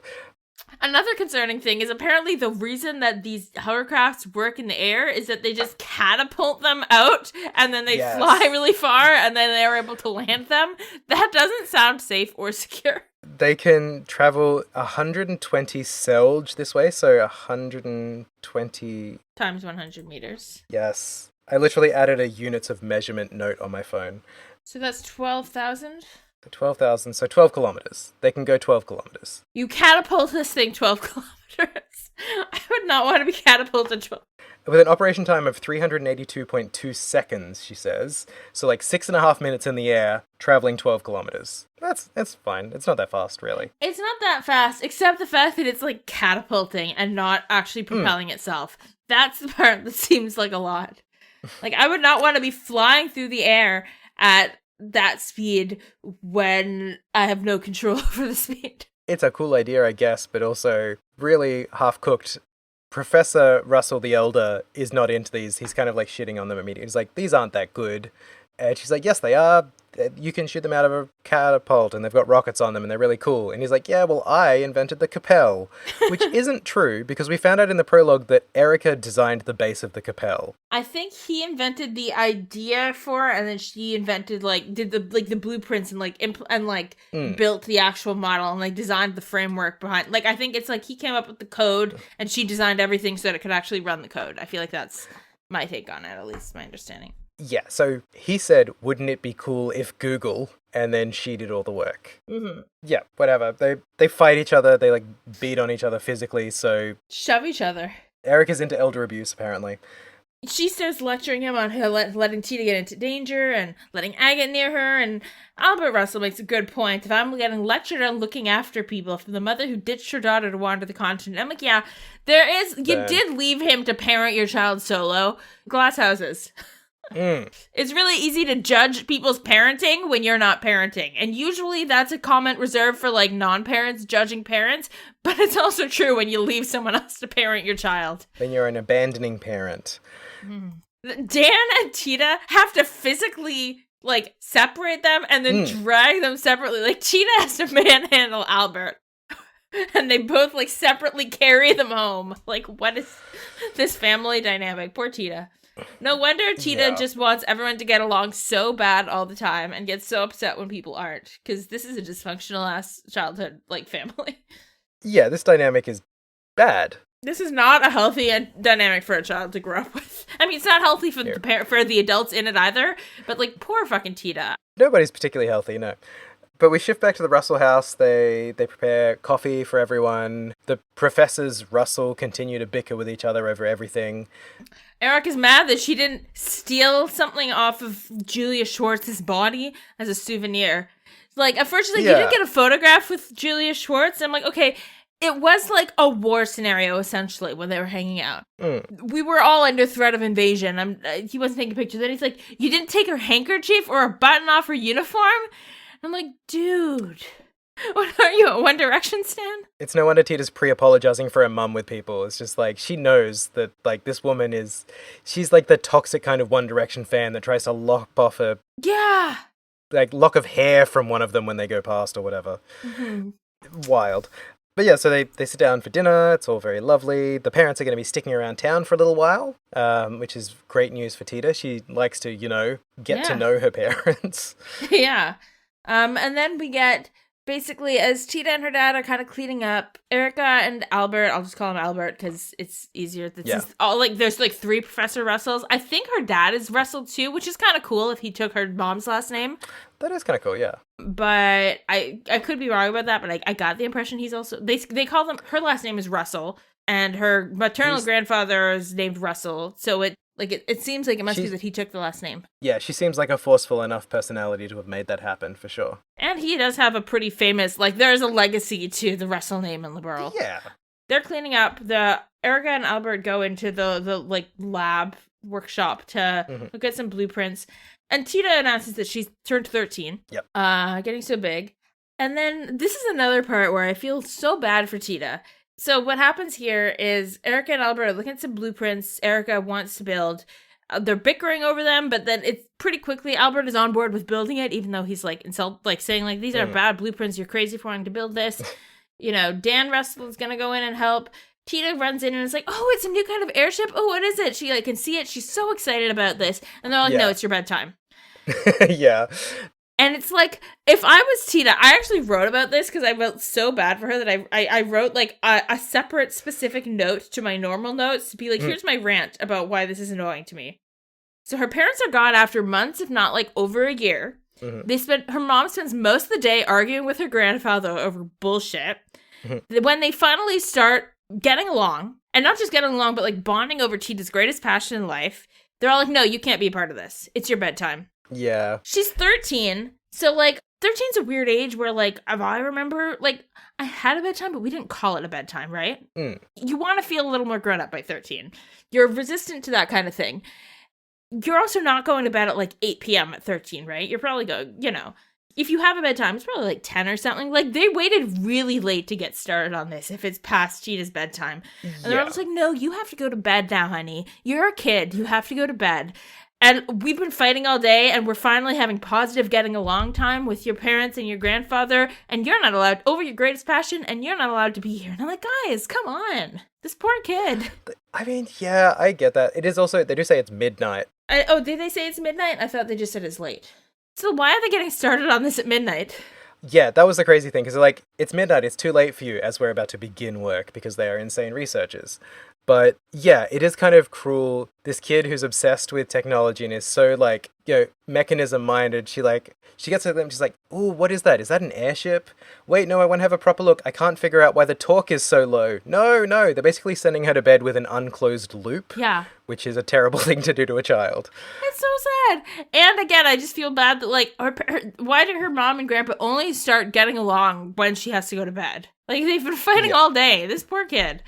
I feel like she's infantilized a lot by her parents and family in this chapter, and I think it's very weird, especially because the rest of the time she's overly left to her own devices when her parents aren't around. And then she's, like, overly infantilized when they're, like, it's a weird whiplash. It is kind of interesting because, like, the only one who's seen, like, the major development that happened for Tita in first and second chapter is Grandpa, who's not really sticking up for her. He's still sort of reserved on it, but it's not his project. As much as it is the parents. Like, Agate knows she's capable and she knows her limits and all that kind of stuff, but she's like having to reckon with the 11-year-old perception of her. She's like, no, a lot has happened, you guys. Yeah. You know how you were mad that I went on that coup? Well, I got personal growth out of it also. Look at my new S-craft. I can shoot an orbital laser cannon from space. It's like in Narnia when they've, like, had an adventure and grown up in Narnia and then they go back to London and suddenly they're, like, 12. And it's like, wait, but, like, I was, like, an adult and, like, I went through crazy things and I'm, like, and now, like, sent to bed without dinner. Like, what is happening? And they don't say it's a weapon, Tita. That would at least be something, like, she's excited that it's an airship. Like, it's a weapon. We can talk about it tomorrow, but this isn't what you think it is. Yes, an actual reason to work from instead of just because I said so, which is always infuriating. But her dad puts her to bed and tells her that he will explain everything to her in the morning. And then the parents also disclose to Albert that they had their own encounter with the society, Ouroboros. Not sort of directly, but encountered them sort of expanding their network across different countries, sort of getting hooked in with various rich people for funds or whatever. So they've been spreading their network out more and more and more, and they say that they need to finish this invention of theirs in order to fix it. And they specifically say this is why they came back to Liberl. And again, I'm like, not for Tita? This poor kid! Yeah, not for your daughter. Come on. At least they waited for her to leave the room before they said that. True. But then we get to the next day. So Tita's headed to the central factory for an explanation from her parents and from Grandpa. She finds out that they're in different points in the building. And poor Factory Chief Murdoch. He's just like, why are you in such a rush? Did something blow up? Did they release toxic gas? Like, what is going on? Why are they back? He's leaving the building. He's like, I'm so afraid. I'm, like, going to church to pray that they don't kill us all. Yeah. Oh, what a stressful employee. But he's like, yeah, go find them. They're upstairs. Tita heads up to the Capel room where she finds her mum, who's working on there. She realizes that she's looking into the Capel's files on Patamata. Yes. Ren's big robot dual parent. And this is the part where I become, like, 10 times more locked in on this whole moon door. Because I'm like, oh, this is about Ren. Okay. Yes. I'm, like, way more interested than in watching poor Tita's family dysfunction. And also, I have thoughts about the Tita-Ren connection post this that we'll get to when we get to the end. But I think there's something really interesting going on with knowing how dysfunctional Tita's family is. Is a really interesting dimension to add to her connection to Ren. But yes, she realizes data on Patermatter. Erica immediately presses her to tell her everything about Patermatter because she's seen it in person. And Tita's like, I saw it in battle. I didn't do, like, an analysis of it. Like, I only know what it looks like. And what it can do on a battlefield. I don't know how it works. I was not in a position to find out. And Erica's like, I didn't take it apart. I just saw it try and stomp on my friends. Yeah. And Erica's like, yes, this is our project. It's to build something that can take out Patermatter, which is a whopper. Yes. It's like, yes, we're trying to assassinate your friend's parent that's also an evil mech. With something called the Orbal Gear Project, which she announces very dramatically. It's like she's an Ouroboros member the way she announces her project name. But Tita, then, we see her alone looking at the Capel, and she's like, why do I feel like this? Like, usually when I hear about something getting invented, I'm really excited, but I just feel sad right now. Yeah, and we get a flash of a Ren silhouette. And it's like, I think I know why you're sad about this. It's because of your friend.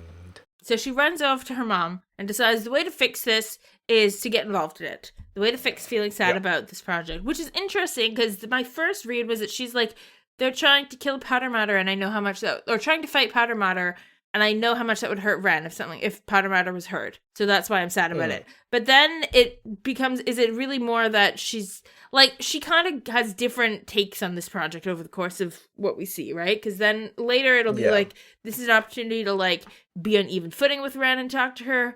Another point, it's like, no, we should, like, it's just an opportunity to be involved with Ren at all, so I want to be part of it.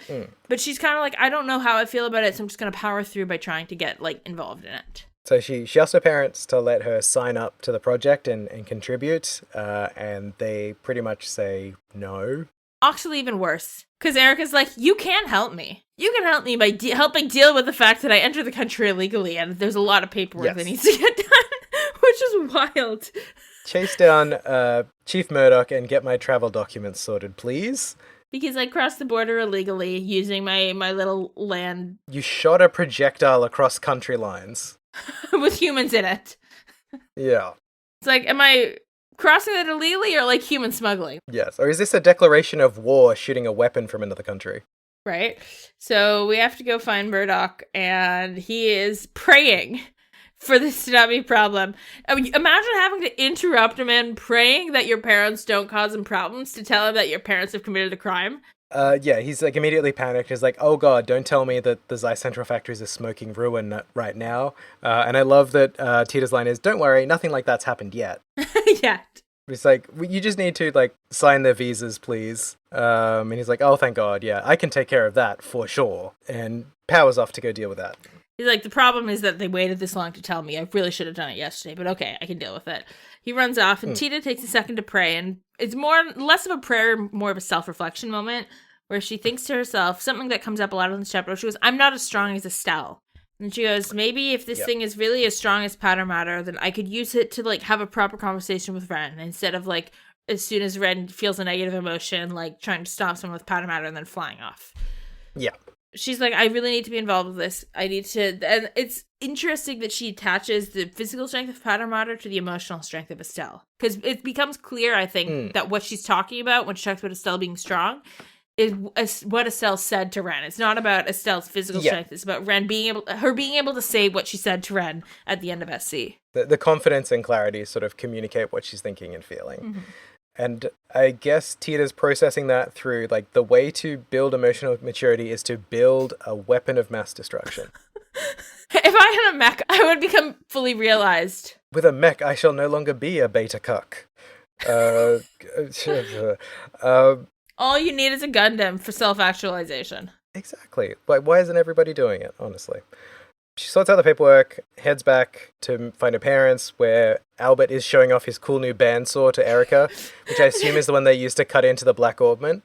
Yeah, I love that he's, like, showing off, like, look, this thing is so much sharper and stronger than anything we've had before, and it's the thing that they had to come up with, like, haphazardly to break the gospel. But Tita runs in. It's clear that she has planned out what she's gonna say coming. She's like, I ended up spending time with Ren. Ren is my friend, even if she's a member of the society. And so it's important to me that I get to be a part of this. And Erica is like, oh, that's the girl Powder Matter belongs to. And then Russell's like, Albert is like, if I could say my piece, Erica. And Erica looks to me like she's picking him up by the collar and holding him up. Yeah, she does it several times. She also lifted him up out of his chair at dinner and held him by the scruff of the neck. Yeah, she did. Strong lady. Strong lady. Crazy. A lot of elder abuse. But I mean, he's clearly tough. He's not seeming rattled by it, but she is furious that under his watch Tita befriended Ren. Which at first was like, does she not realize that Ren is 11 years old? Because, like... Yeah, And I don't think that's what they're getting at, but, like, it seems like she thinks an adult... She's like, she made friends with this adult man, now she's friends with this adult evil lady. Like, what is happening? Yeah. I don't know for sure if Erica realizes that Ren is 11 years old. Yeah, she obviously doesn't get all the context of Ren at the very least. But, yeah, they basically say, when Tita says, I want to be involved, they're like, baby, this is war stuff. Yeah, you shouldn't Erica's be involved speech is in really war good stuff. here. I think. Even though I do still think, like, a big problem with Erica's parenting throughout this chapter is that she never really asks Tita to explain herself or explain her opinions. She just kind of talks at her constantly. But I do really like her speech here. She says, do you understand what we're really making here? And Teoh starts to explain what she saw from the blueprints, and Erica's like, no, that's not what I mean. The orbital gear is a weapon. No matter how much you try to dress up that fact, it's the reality. It's a tool designed to be used by people to hurt other people.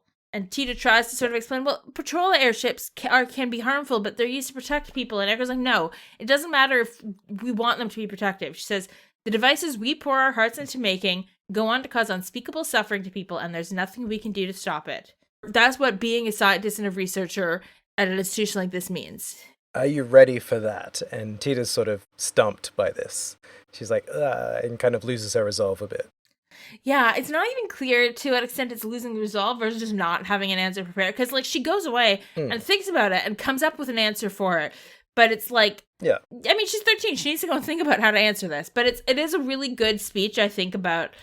Because I think, and it's quite relevant to the real world, look at how AI is being deployed for war use, right? Like, a lot of people seem to think that working in tech and developing technology, you can do that, and that tech can have wartime uses that, you know, be part of atrocities, and that you're still separate from that because all you did was invent tech. Yeah. It was shockingly relevant in a lot of ways to have a character lay out, like, working in weapons development means you have a direct responsibility for the harm that is done with it. And that's something that I have decided that I am okay with for one reason or another. I have accepted that about this work, but you cannot do this work and pretend that you are not accountable for the harm it's going to cause. It's a lot, but, you know, it's also very kind of meeting her at an adult level to have this conversation finally, to say, like, this is why. It's the first time Erica speaks to her like an adult. Like, it is a bit speaking down to her, but in a way, it's also not. It's like, it's the first time she speaks to her like she's not like a stuffed animal that she thinks is cute.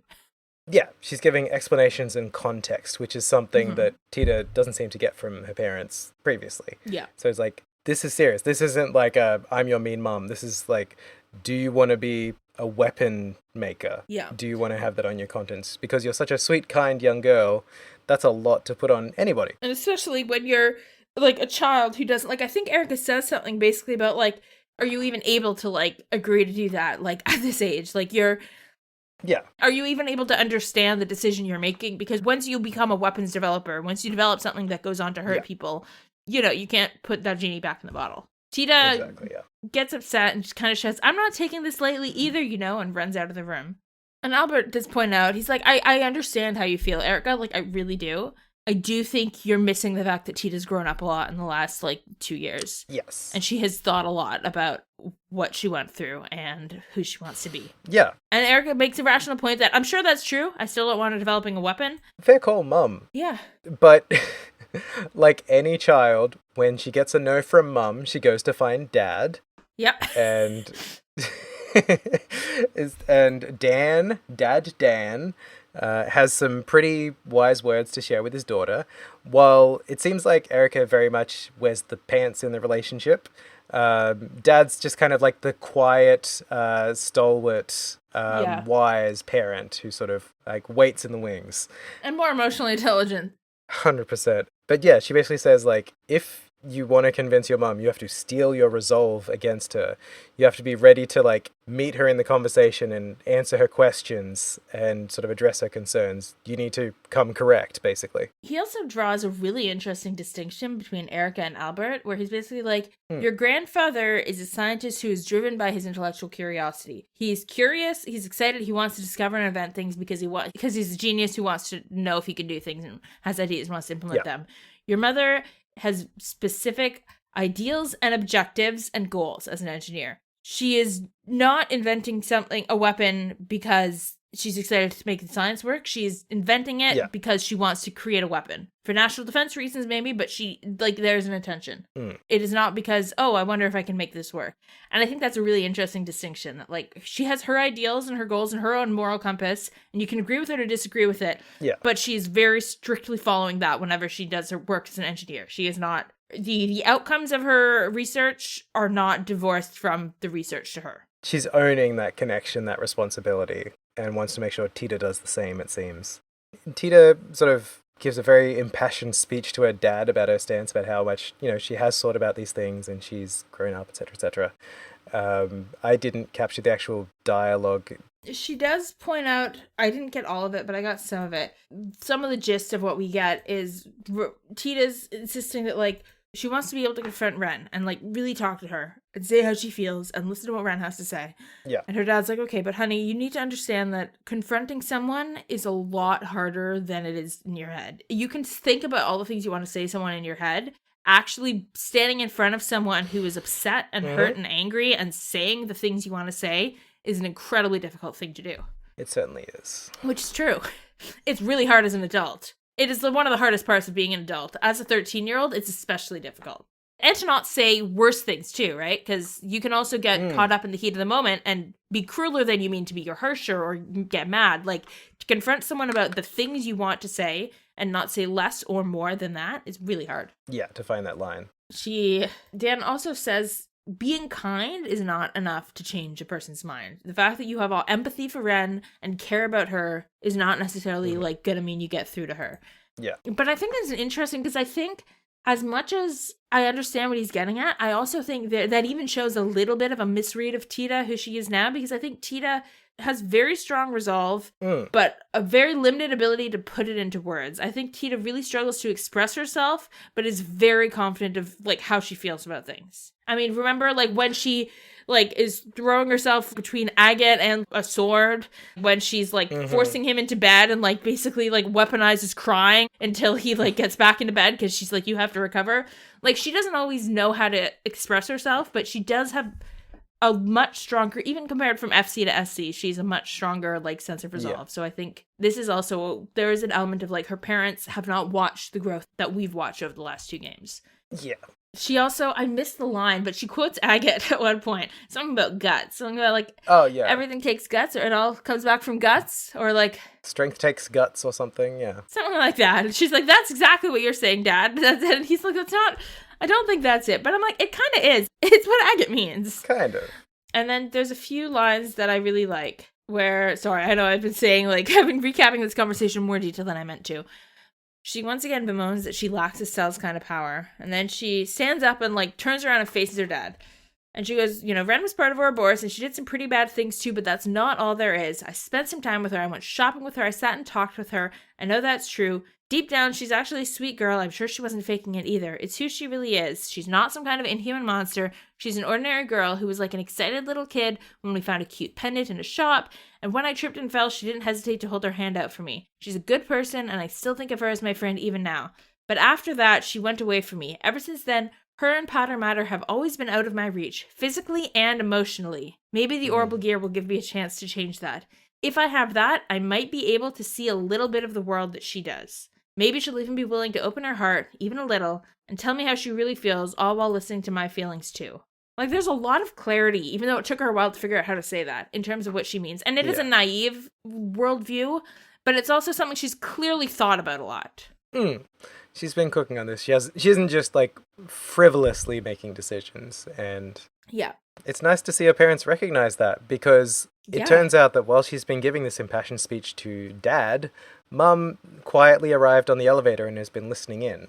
So she's overheard some of, if not all, the conversation, and is very impressed by Tita's growth. Yeah, she's like, okay, but if you say all this to Ren and it doesn't change her take, what are you gonna do? And she's like, I'll do exactly the same thing. I'll keep trying on it because I care about Ren. I'm not gonna just give up because it doesn't work the first time.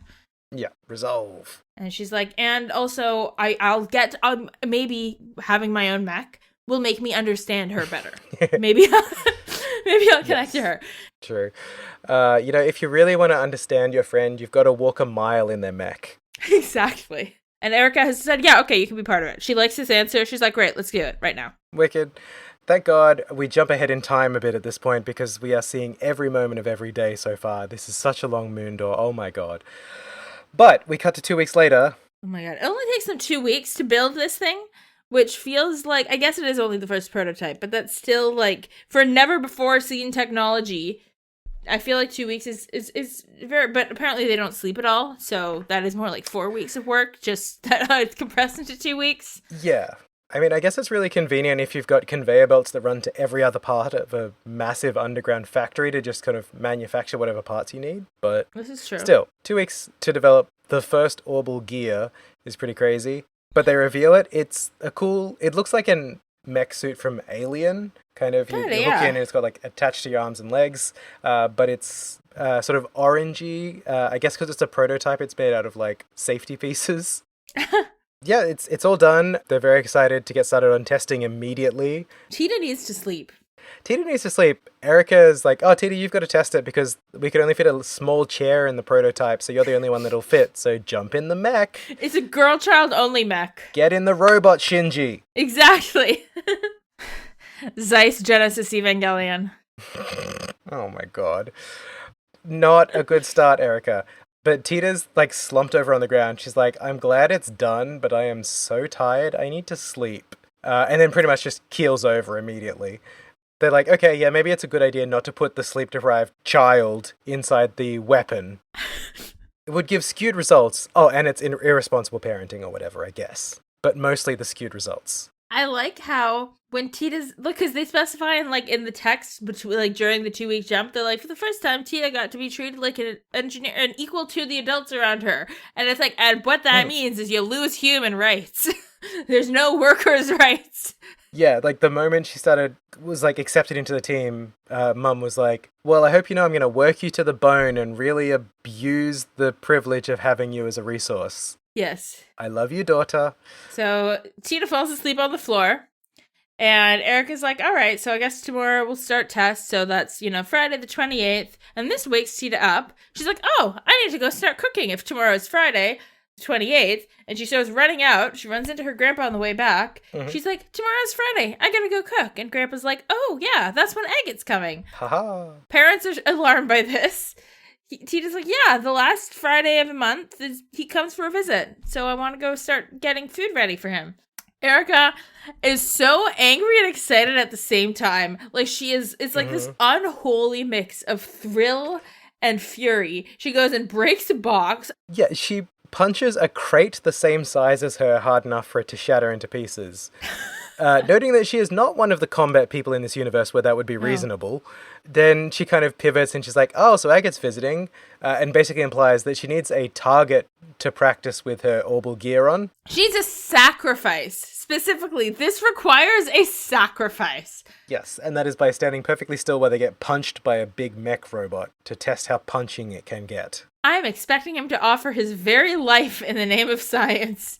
And this is the first time Tita's like, I think they have the wrong impression of Agate. And it's like, you think? For a very smart girl, she's not that bright sometimes. She's so sheltered. Like, she's both very mature and very immature for her age. It's quite, she's a very young 13, but also very adult in other ways. Like, it's interesting. Yeah, but we will have to wait to learn more about that because that is the end of the Moon Door finally.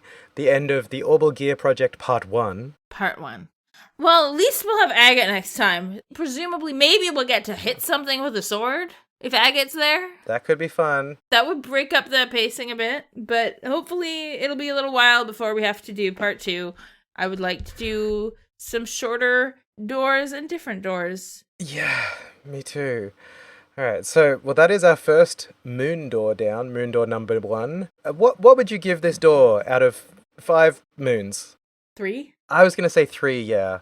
Yeah, it's I like think 3. A bit above average. It's got some nice moments, but my god, it took so long. It was like an hour. 40 minutes would have felt like a long, fleshed out door. And like at 40 minutes, I would have been like, there's stuff you could trim, but I can accept it. An hour?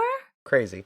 Also blown out at my end because I was playing this last night and I needed to make it to the supermarket before they closed. Oh, and I was like, I've got like 40 minutes, so I'll just finish up this cutscene. Oh, no. And it just kept going and going and going until it was like 25 minutes to, and I said, well, I'm just going to have to leave this paused in the middle of the cutscene and leave my house to go shopping. Yeah. Because I had no other option and I was not going to play that Moon Door again from the start. Mm-mm. So yes, 3 out of 5 for Moon Door number 1. 3 out of 5 moons. It is considered, like, it is a little... It's not that there aren't other ones that people have different opinions on, but it is, everyone agrees, like, that one feels really long. Yeah, and for the first one. And it's not that it's bad, because we love Tita. Once the run of it all comes up, it does become a lot more engaging, just because, like, this is something we're still invested in, like, from the last game, right? It's just such a slow burn. It is a lot of just Tita's family dysfunction. That's all for that one for now. We find ourselves back in the Jade Corridor.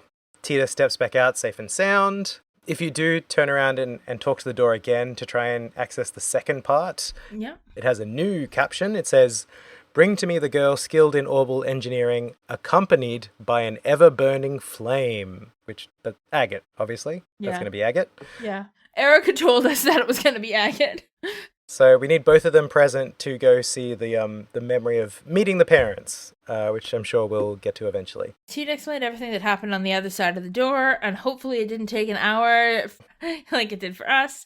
Yeah. And they basically sum up how new doors work, Yeah. but not until after we've done it. Yeah, so they tell us that there's the three kinds of doors. The moon doors, which are long story segments. I can't remember which way around they are. Star door is short stories? Star door is short, sun is minigames. Sun is minigames, right. Bad minigames. But, like, you know. Tita comments that the memory fragment didn't seem finished. There seemed to be more I didn't get to see. And when she said this, I remember that when she arrived, she said, I was in the middle of cooking at home. And it made me go, wait, was she cooking for agate? Has the agate thing not happened yet in our timeline? And then part 2 is going to be the future? I don't remember. Interesting. But the fact that she says, I didn't get to see more is weird because, like, if this is your memory, you would know that there's more, like, or you would just be like, oh, that's where my memory ended, like. It would have to be from earlier because we got the update that Albert Russell is abroad at the moment, so... Ah, right. He wouldn't have been at home for dinner the night before, so yeah, this must be from some time earlier, I guess. Okay. But back at the door, fantastic, we get a new long barrel 3, so it doesn't matter if some enemy traps Tita without being able to move, she can now shoot halfway across the battlefield. Love that for her. I love it. We transition to the second part of the Jade Corridor, which looks much the same as the first one, with one notable exception. One notable exception. There's a fucking Arseille there. There's an Arseille parked in void space next to the path. Crazy. Doesn't seem to be any movement, so we can't tell if there's anybody there. No lights that we can see on it either. No light coming off it. So as we sort of try to make our way towards it, I did come across another door, a sun door. Oh, but first we get a stone monument where we can shop mid-dungeon. Oh, yeah. Which is beautiful. It's also a fast travel point, so we can fast travel here. Life is so good. Yeah, it lets you do pretty much everything you can do for the main monument. Mm-hmm. So you can, do your quartz, do your weapons. The only things you wouldn't be able to do is like the full heal from the fountain or buying ingredients from the tree. Yeah. But yeah, you can fast travel back at any time and return to any of these or any of the doors you've found. So make sure if you see a door, you check it to find out what its requirements are, even if you can't do it yet. Which is the door that I found, which I don't think I got a screenshot of what it says. Bring to me the only girl in a band who takes to the skies. I wonder who that could be. I wonder... Does point to a developing trend of recruiting a party of girl children, though. It does. But with no Gisette Capua on us right now, we'll have to leave that one for now. We did get the chest message that we talked about earlier. Why is Dean called the Spinach Fiend anyway? Does he just really like spinach? I didn't know he was called the Spinach Fiend, but okay. I didn't catch that. Maybe it was in one of his battle descriptions. Maybe they're just trying to make it catch on now. Like Kevin's the Onion Knight, not Onion Knight. That's from Game of Thrones. He's the Onion Priest. Maybe Dean wants to be the Spinach Fiend. Everyone's got to have their cool title, right? Exactly. Cool title alert. Spinach Fiend.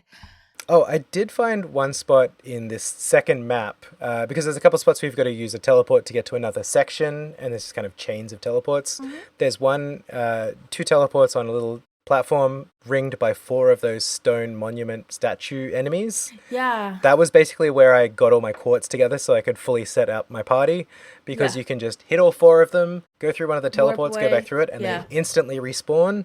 Very convenient for leveling, at least to get quartz. I also, like I said, got up to like level 98, 99, which it all feels like much of a muchness. It doesn't feel like much of a gain when you start at 92, as opposed to going from level 2 to level 9.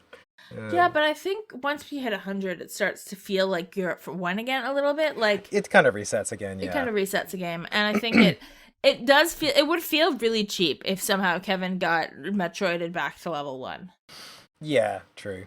Getting our quartz shattered was more than enough. We really should have gotten more Seepeth from that, though. Really? 50 each? Come on. Like, come on. It costs more than 50 to make them all. I'm sure of that. Like, significantly more. How much of this just got fully pulverized? Oh, man. But I worked my way around this area, made it to the Arseille. This map is especially where a lot of those sort of like vertical camera angles come into play. It look really cool. Oh, we did get an update that the Arseille's speed has now been bumped up to 3,600 SPH. Yes, 3,600 Selge per hour, which is 360 kilometers per hour. And Reese also announces that it is faster than a Merkaba, which I thought they were going to hide what that meant, but Kevin immediately tells Tita, oh, that's like a church airship. Yeah, she does, but I kind of read it as like he was saying, oh, it's just an airship we use, as opposed to like we have personalized airships in the Gralsritter. Like it's just the name of the one we use. It's kind of. I also looked it up. I think we've looked at this before. Apparently, commercial planes go. Oh, that's miles, right? Commercial passengers aircrafts go. Wow, it was looking at miles. Hang on. Yeah, like 700 kilometers an hour. So this is not as fast as a commercial airplane.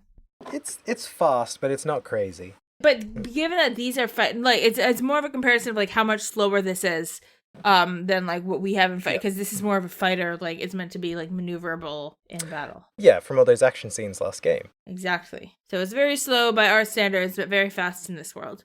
But yeah, and then we go to the Arseille, and it's the same layout as the Arseille that we know and love. Yes, I have to highlight my favorite part of this entire chapter was the cute little hop animation when you jump onto the Arseille. Yes! All of your party members go, whoop, and they jump across. It's the first time we've ever had a little jump in these games. We've had one other one, and it was when we were getting, Did we?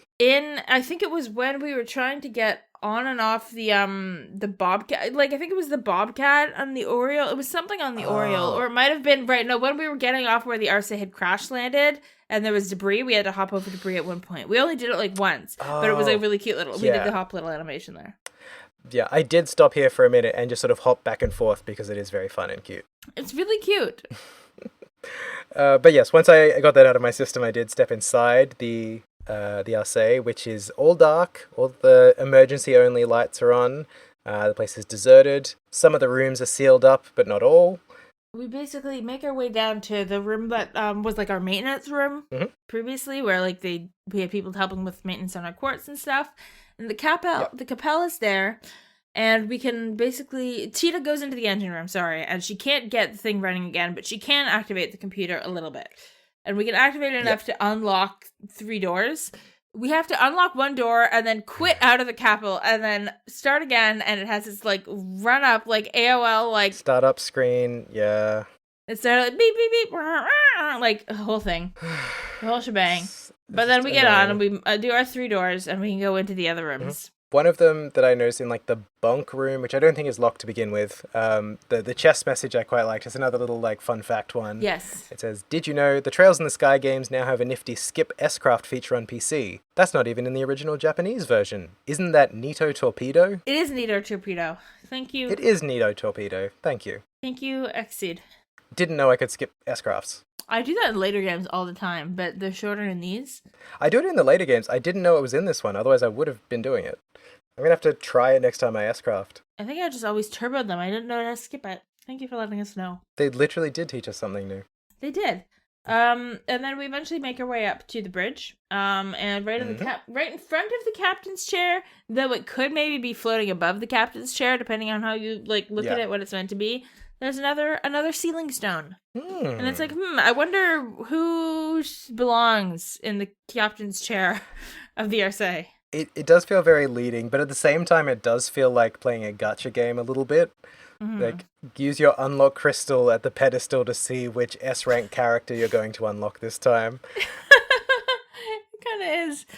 But I when they head back to the Hermit's garden to unseal the sealing stone... Using warp. Love it. We love it. I do love that Tita and Reese are sort of talking about it. Reese is concerned. She's like... Well, we know what happened the first time, but it's unclear what'll happen this time. And Tita's like, what do you mean? And he's like, well, it may unlock and reveal another person, or it may unlock and reveal a second Tita. I just love that. And I mean, from a scientific method point of view, that is reasonable. Like, Sure, you yeah. perform the same action with the same ingredients, you will likely get the same result. And it's just like, that would make it like a gacha game if you just like kept collecting sealing stones. Like, damn it, I got another B tier Teeter. Ugh. It's just girl child overrunning the Hermit's garden. All 10 seats at that waterfall table just seated with Teeters.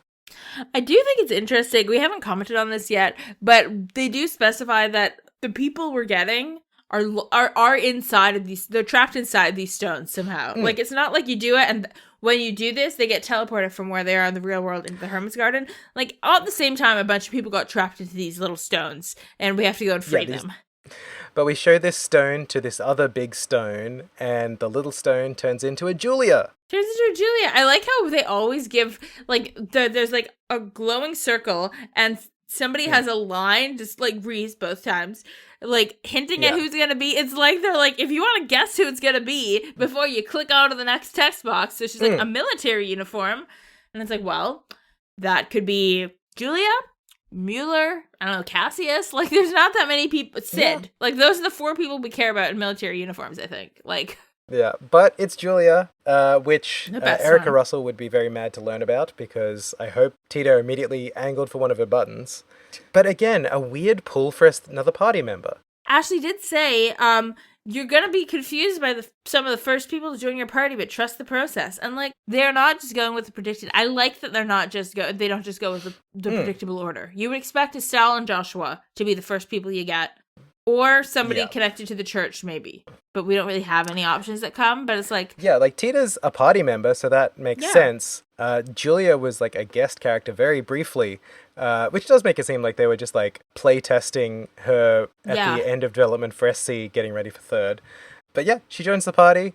Great! She's a pretty good fighter. I didn't really use her much at the end of SC at all, other than, like, one time to see her S-craft. Me neither, I didn't touch her. But yeah, she seems surprisingly chill about all this. She was in the middle of, she's going back to Leston Fortress after, like, an airborne training exercise when it happened, so she probably was sitting in the captain's chair of the Arseille when whatever happened. She's very chill. She's like, all right, may I join you to explore? We're like, yeah, you're great. She's like, cool. She's not concerned about the fact that Tita is the girl child who's joining us. She's not concerned about the danger. She's like, all right, I have a job. My job is to find my way out of there and do my real job. So let's go. Yeah. We go back to the Jade Tower, to the final area, which is it's not a spiraling staircase. I mean, it's like a spiral staircase, but divided by platforms. There are some fun chests here. We get one that goes, empty chest. Why not fill it up again at Beau's Market? Signed Maybell, which I thought was really cute. Yep, I like that one. The one that I grabbed was, I hear Olivier makes his pack mule carry all of his belongings for him. Very cute. I got that one too. We also got a haiku, which they've done a few times, but is always kind of fun. A forgotten chest, despoiled and left behind. Its sad lot in life.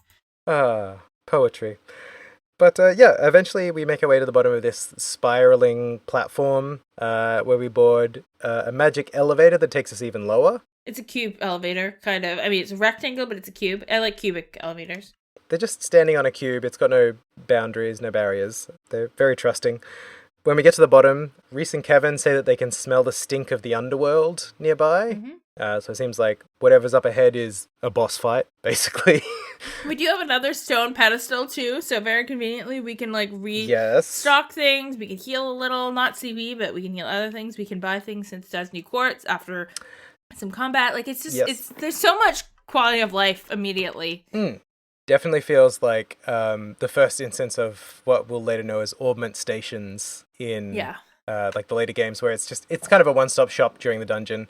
Very convenient here to do things like buy sleep resist accessories on the advice of your walkthrough. Yeah, could be very useful. Black bangles.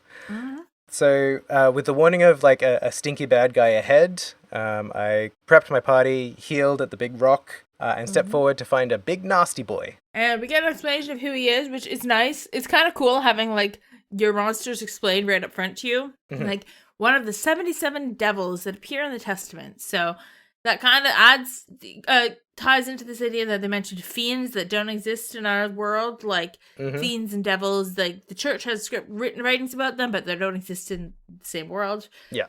It's the spiritual coffin that guides the souls of the dead and serves as Hades' ferryman. I'm sorry, Hades exists in Sumerian religion. Gehenna is hell, but Hades is there. Hades is a ferryman, but it's not Chiron. It's whatever this guy's name is. Bennu, the casket of sorrow. I'm like, Hades? Yeah, Hades is weird, because Hades could refer to the underworld itself or the person Hades. But we know the name of the underworld. It's Gehenna. Or like of hell, at least, and I guess of the whole underworld. Could be Hades and Gehenna. And they've definitely used it so far in Sky already to call it Gehenna, right? They've used Gehenna a lot, yeah. Yeah. Yeah, because I embarrassed myself by saying I think it was Norse mythology when it's not. But yeah, it's that threw me for a loop. But now that he's been introduced, Ben is ready to have a fight. He's got 4 what look like more advanced versions of the stone gargoyle type enemies. Mm-hmm. Yeah, he's in a big throbbing circle with hands on the corners. I don't like it. But I did like this boss fight. Yeah. Because you go through 3 separate stages, 3 different forms of him as you fight, so... And not with a cutscene in the middle. Like, he just transforms when you're done, which is kind of fun. Like, you don't have a cutscene of, like, oh, and now he's turning into his next form. He just does. They did get me, because I started this fight, and seeing that, my party members have been doing, 1,200 damage per just, physical attack, the first form has, 6,000 or 7,000 health in easy mode, at least. So I was like, oh, this is going to be a quick boss fight. And then I took him down and I was like, oh, a second form. Oh, that's cool. Oh, it's still pretty weak, though, so that's all up not too hard of a fight. And then you take that down, and then finally his true form comes out, which is 72,000 health or something. Yeah, it's, it's 19,800, but the first form is 3,900. It was almost 4,000, so it is 5 times or 4 times, something like that. Yes, I do actually have screenshots. So he was 6,999 health on his first form. I didn't get the second one, but the final one was 13,921. Weird, he was not that for me. He was lower, but I'm on a higher difficulty mode. That's weird. Maybe, did you still have the Grimoire guys around? Maybe if they're around, he has higher health? Or maybe it's that he can overheal with his... I don't know, mine's just 3,999 out of 3,999. That's the starting form. Oh, yeah, he was tougher than that in mine. Maybe he just, he takes hits easier, but that makes no sense. I don't know. I am so sure that the Kaseki Wiki has, a difficulty scaling subpage somewhere, for sure. I'm sure it does. But yeah, you have to use arts on him. No, you can't use arts on him at first because he's resistant in his little bubble thing. Then, yeah, he just gets stronger and stronger. But eventually took him down pretty easily still. For a first chapter boss, not too bad. Yeah. After this battle, Reese learned Nestcraft, which she has not had one yet. So I haven't gotten to use it yet, but I'm excited to do it. It's called Heavenly Strike, which sounds like an offensive. Yes, thank God. Everyone is exhausted after this battle. But then we get a visitor. Man's voice shows up, and it's the weird guy from the end of last chapter who was like, go to the flames of Gehenna. It's Crabman. It's Crabman. He was like, all of this is your doing, and is it you behind all of this? Because we've been talking a lot that clearly this is planned, this is all orchestrated, clearly. And Kevin's like, is this all you? And silver-haired guy who looks like Luve but isn't. He's like, oh, calm down, Kevin Graham. Your suffering is only just beginning. It's far too early for you to be losing yourself to despair. And then Reese jumps at him to try and, get a surprise hit. Doesn't go well. I love this. He's busy pontificating, and Reese is just like, nah, I'm done with this, and tries to stab him in the face. She's like, bonking worked with Gilbert. Maybe bonking will work here. It didn't work, but I gotta respect the try. But then he says something interesting. He says, your skills aren't bad, but they're still a far cry from your sisters. And Kevin and Reese are very alarmed by this. And Kevin's one who goes, you know her. It's a big deal to them that this person name-dropped, or not name-dropped, didn't say her name, but knows about Reese's sister. The banquet of despair in this fair land of phantasma is only just starting. So we've got a location name. And then he disappears with one of those purple portals. That's the same thing that, enemies have been popping out of. Yes, the bosses and the one in the moon door. And he says, I shall tell you one thing before I depart. I am a guardian of Phantasma and loyal servant of its great lord. And then I didn't get the next screenshot if there was another one. I don't know why. I tried, and sometimes it misses. My lord wishes to see you suffer, to writhe with agony, to cry out fruitlessly for your suffering to end. Do deliver now, won't you? I am a guardian of Phantasma and loyal servant of its great lord. Obviously, jumped ahead. And he gives his name as Schwarzritter. Schwarzritter is what it looks like. I'm choosing to pronounce it Germanically. Yes, but it's Julia's last name combined with Ritter, which is yes, maybe or maybe not relevant. So Schwarz is sword, right? Mm-hmm. And Ritter is knight. So his name is Sword Knight. Which is very close to Blade Lord, which was Luve's title. Yes, which also relates to the thing that I did notice. His sword looks a lot like Luve's sword. It's gold, and I only sort of clocked it towards the end so he didn't have enough poses to get a side view of it. But it looks like it has an orb on the side of it like Luve's sword did. And gold swords are not common. They are not. So... And it does look a lot like... Oh, what's his sword named? Ankbar, is it? Oh, no. Sorry. No, Angbar is a different one. Kernvitter is Lenhart's. Okay, so another sort of Germany-sounding name to go with it all. So yes. It does feel like this is Luvi from Teemu. It does. Does this make him Dollar Store Sephiroth because Luve graduated from being Dollar Store Sephiroth once we got to know him? I think that makes him Dime Store Sephiroth. Yes, that works. Dime Store Sephiroth. Tears, yeah. We've got a name for the place we are and the guy who's annoying us, which is pretty cool. We are in Phantasma. Makes sense because this was Chapter 1, Phantasma. And we have... I'm going to keep going with a German name because it sounds fun to pronounce this way. Schwarzritter is off to do something and make our lives despairful and terrible and awful. Saying despair so much, you might as well be a Danganronpa character. There, I tied it back into my beginning. Also, he's going on about how like everything is terrible, and Tita just got kind of to live out a really pleasant memory. So I don't know how torturous and despairful that is. We have a tree that gives us food. Like, either things are going to take a turn for the much worse, or he's very much exaggerating. I'm sure we'll find out. But surely there's no way that things are going to get any worse. Things are as bad as they're going to get, and everything's uphill from here. I don't think so. No. Well, and that's Chapter 1 done. Our characters have already hit rock bottom. Wrap it up, folks. Yeah, it's all good. That's it. All right. Chapter 1 done. So where will we be headed next episode, Lex? So next episode, we are going to play all of Chapter 2. Now, I'm going to specify this because I can't just say all of a chapter because of the existence of the doors. I have to specify what we're actually playing because everything's kind of optional. Yes. So we're not doing any sun door that may or may not become available. We may check it out as we experience it. If you're playing along, check it out whenever you want to. Yep. But we're going to do like a wrap up of like them all, maybe a tier list of them towards the end of the season. Yeah. So don't worry if you're not in the mood to play the mini games or whatever. Don't worry that you have to if you're following along. Like, we're not going to cover that.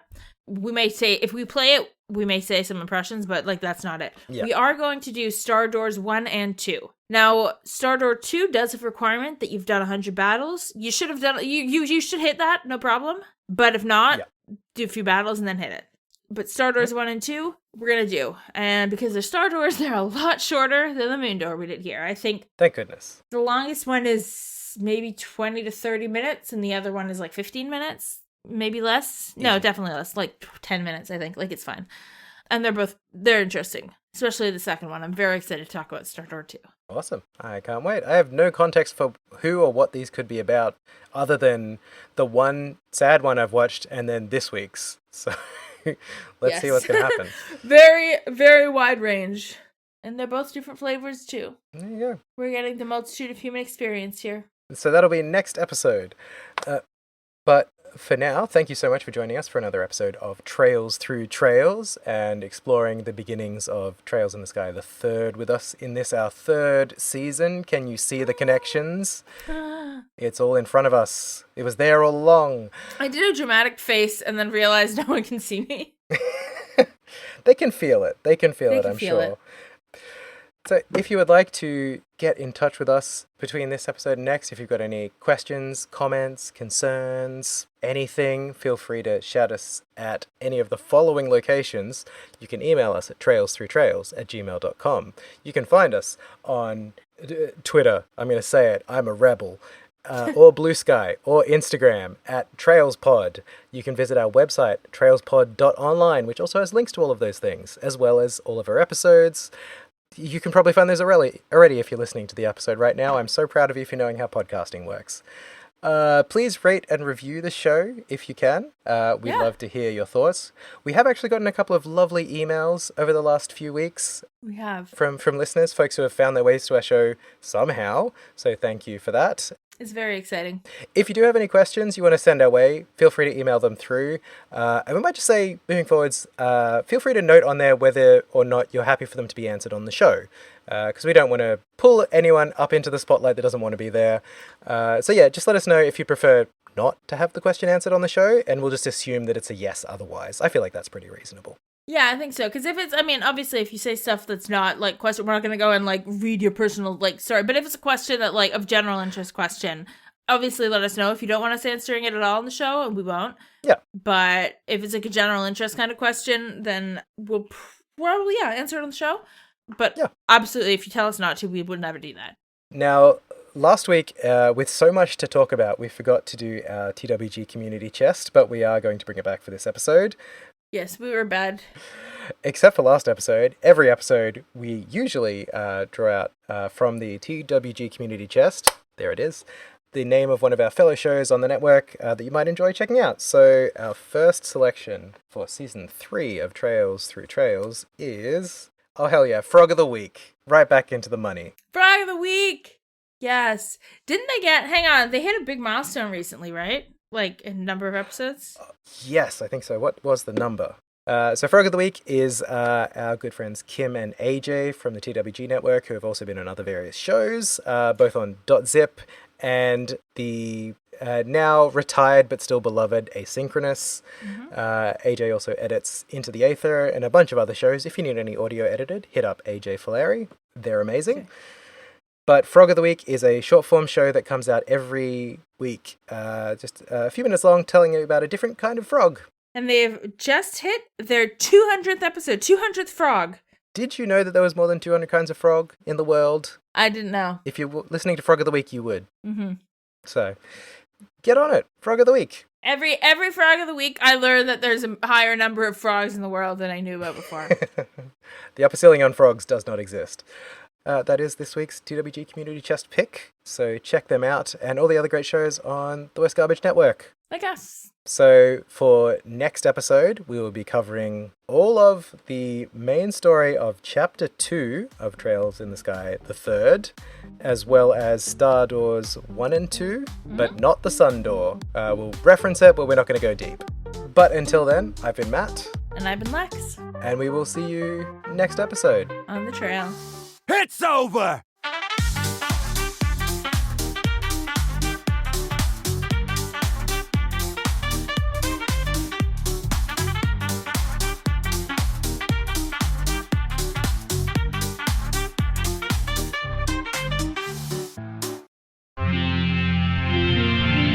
TWG, the worst garbage, the online.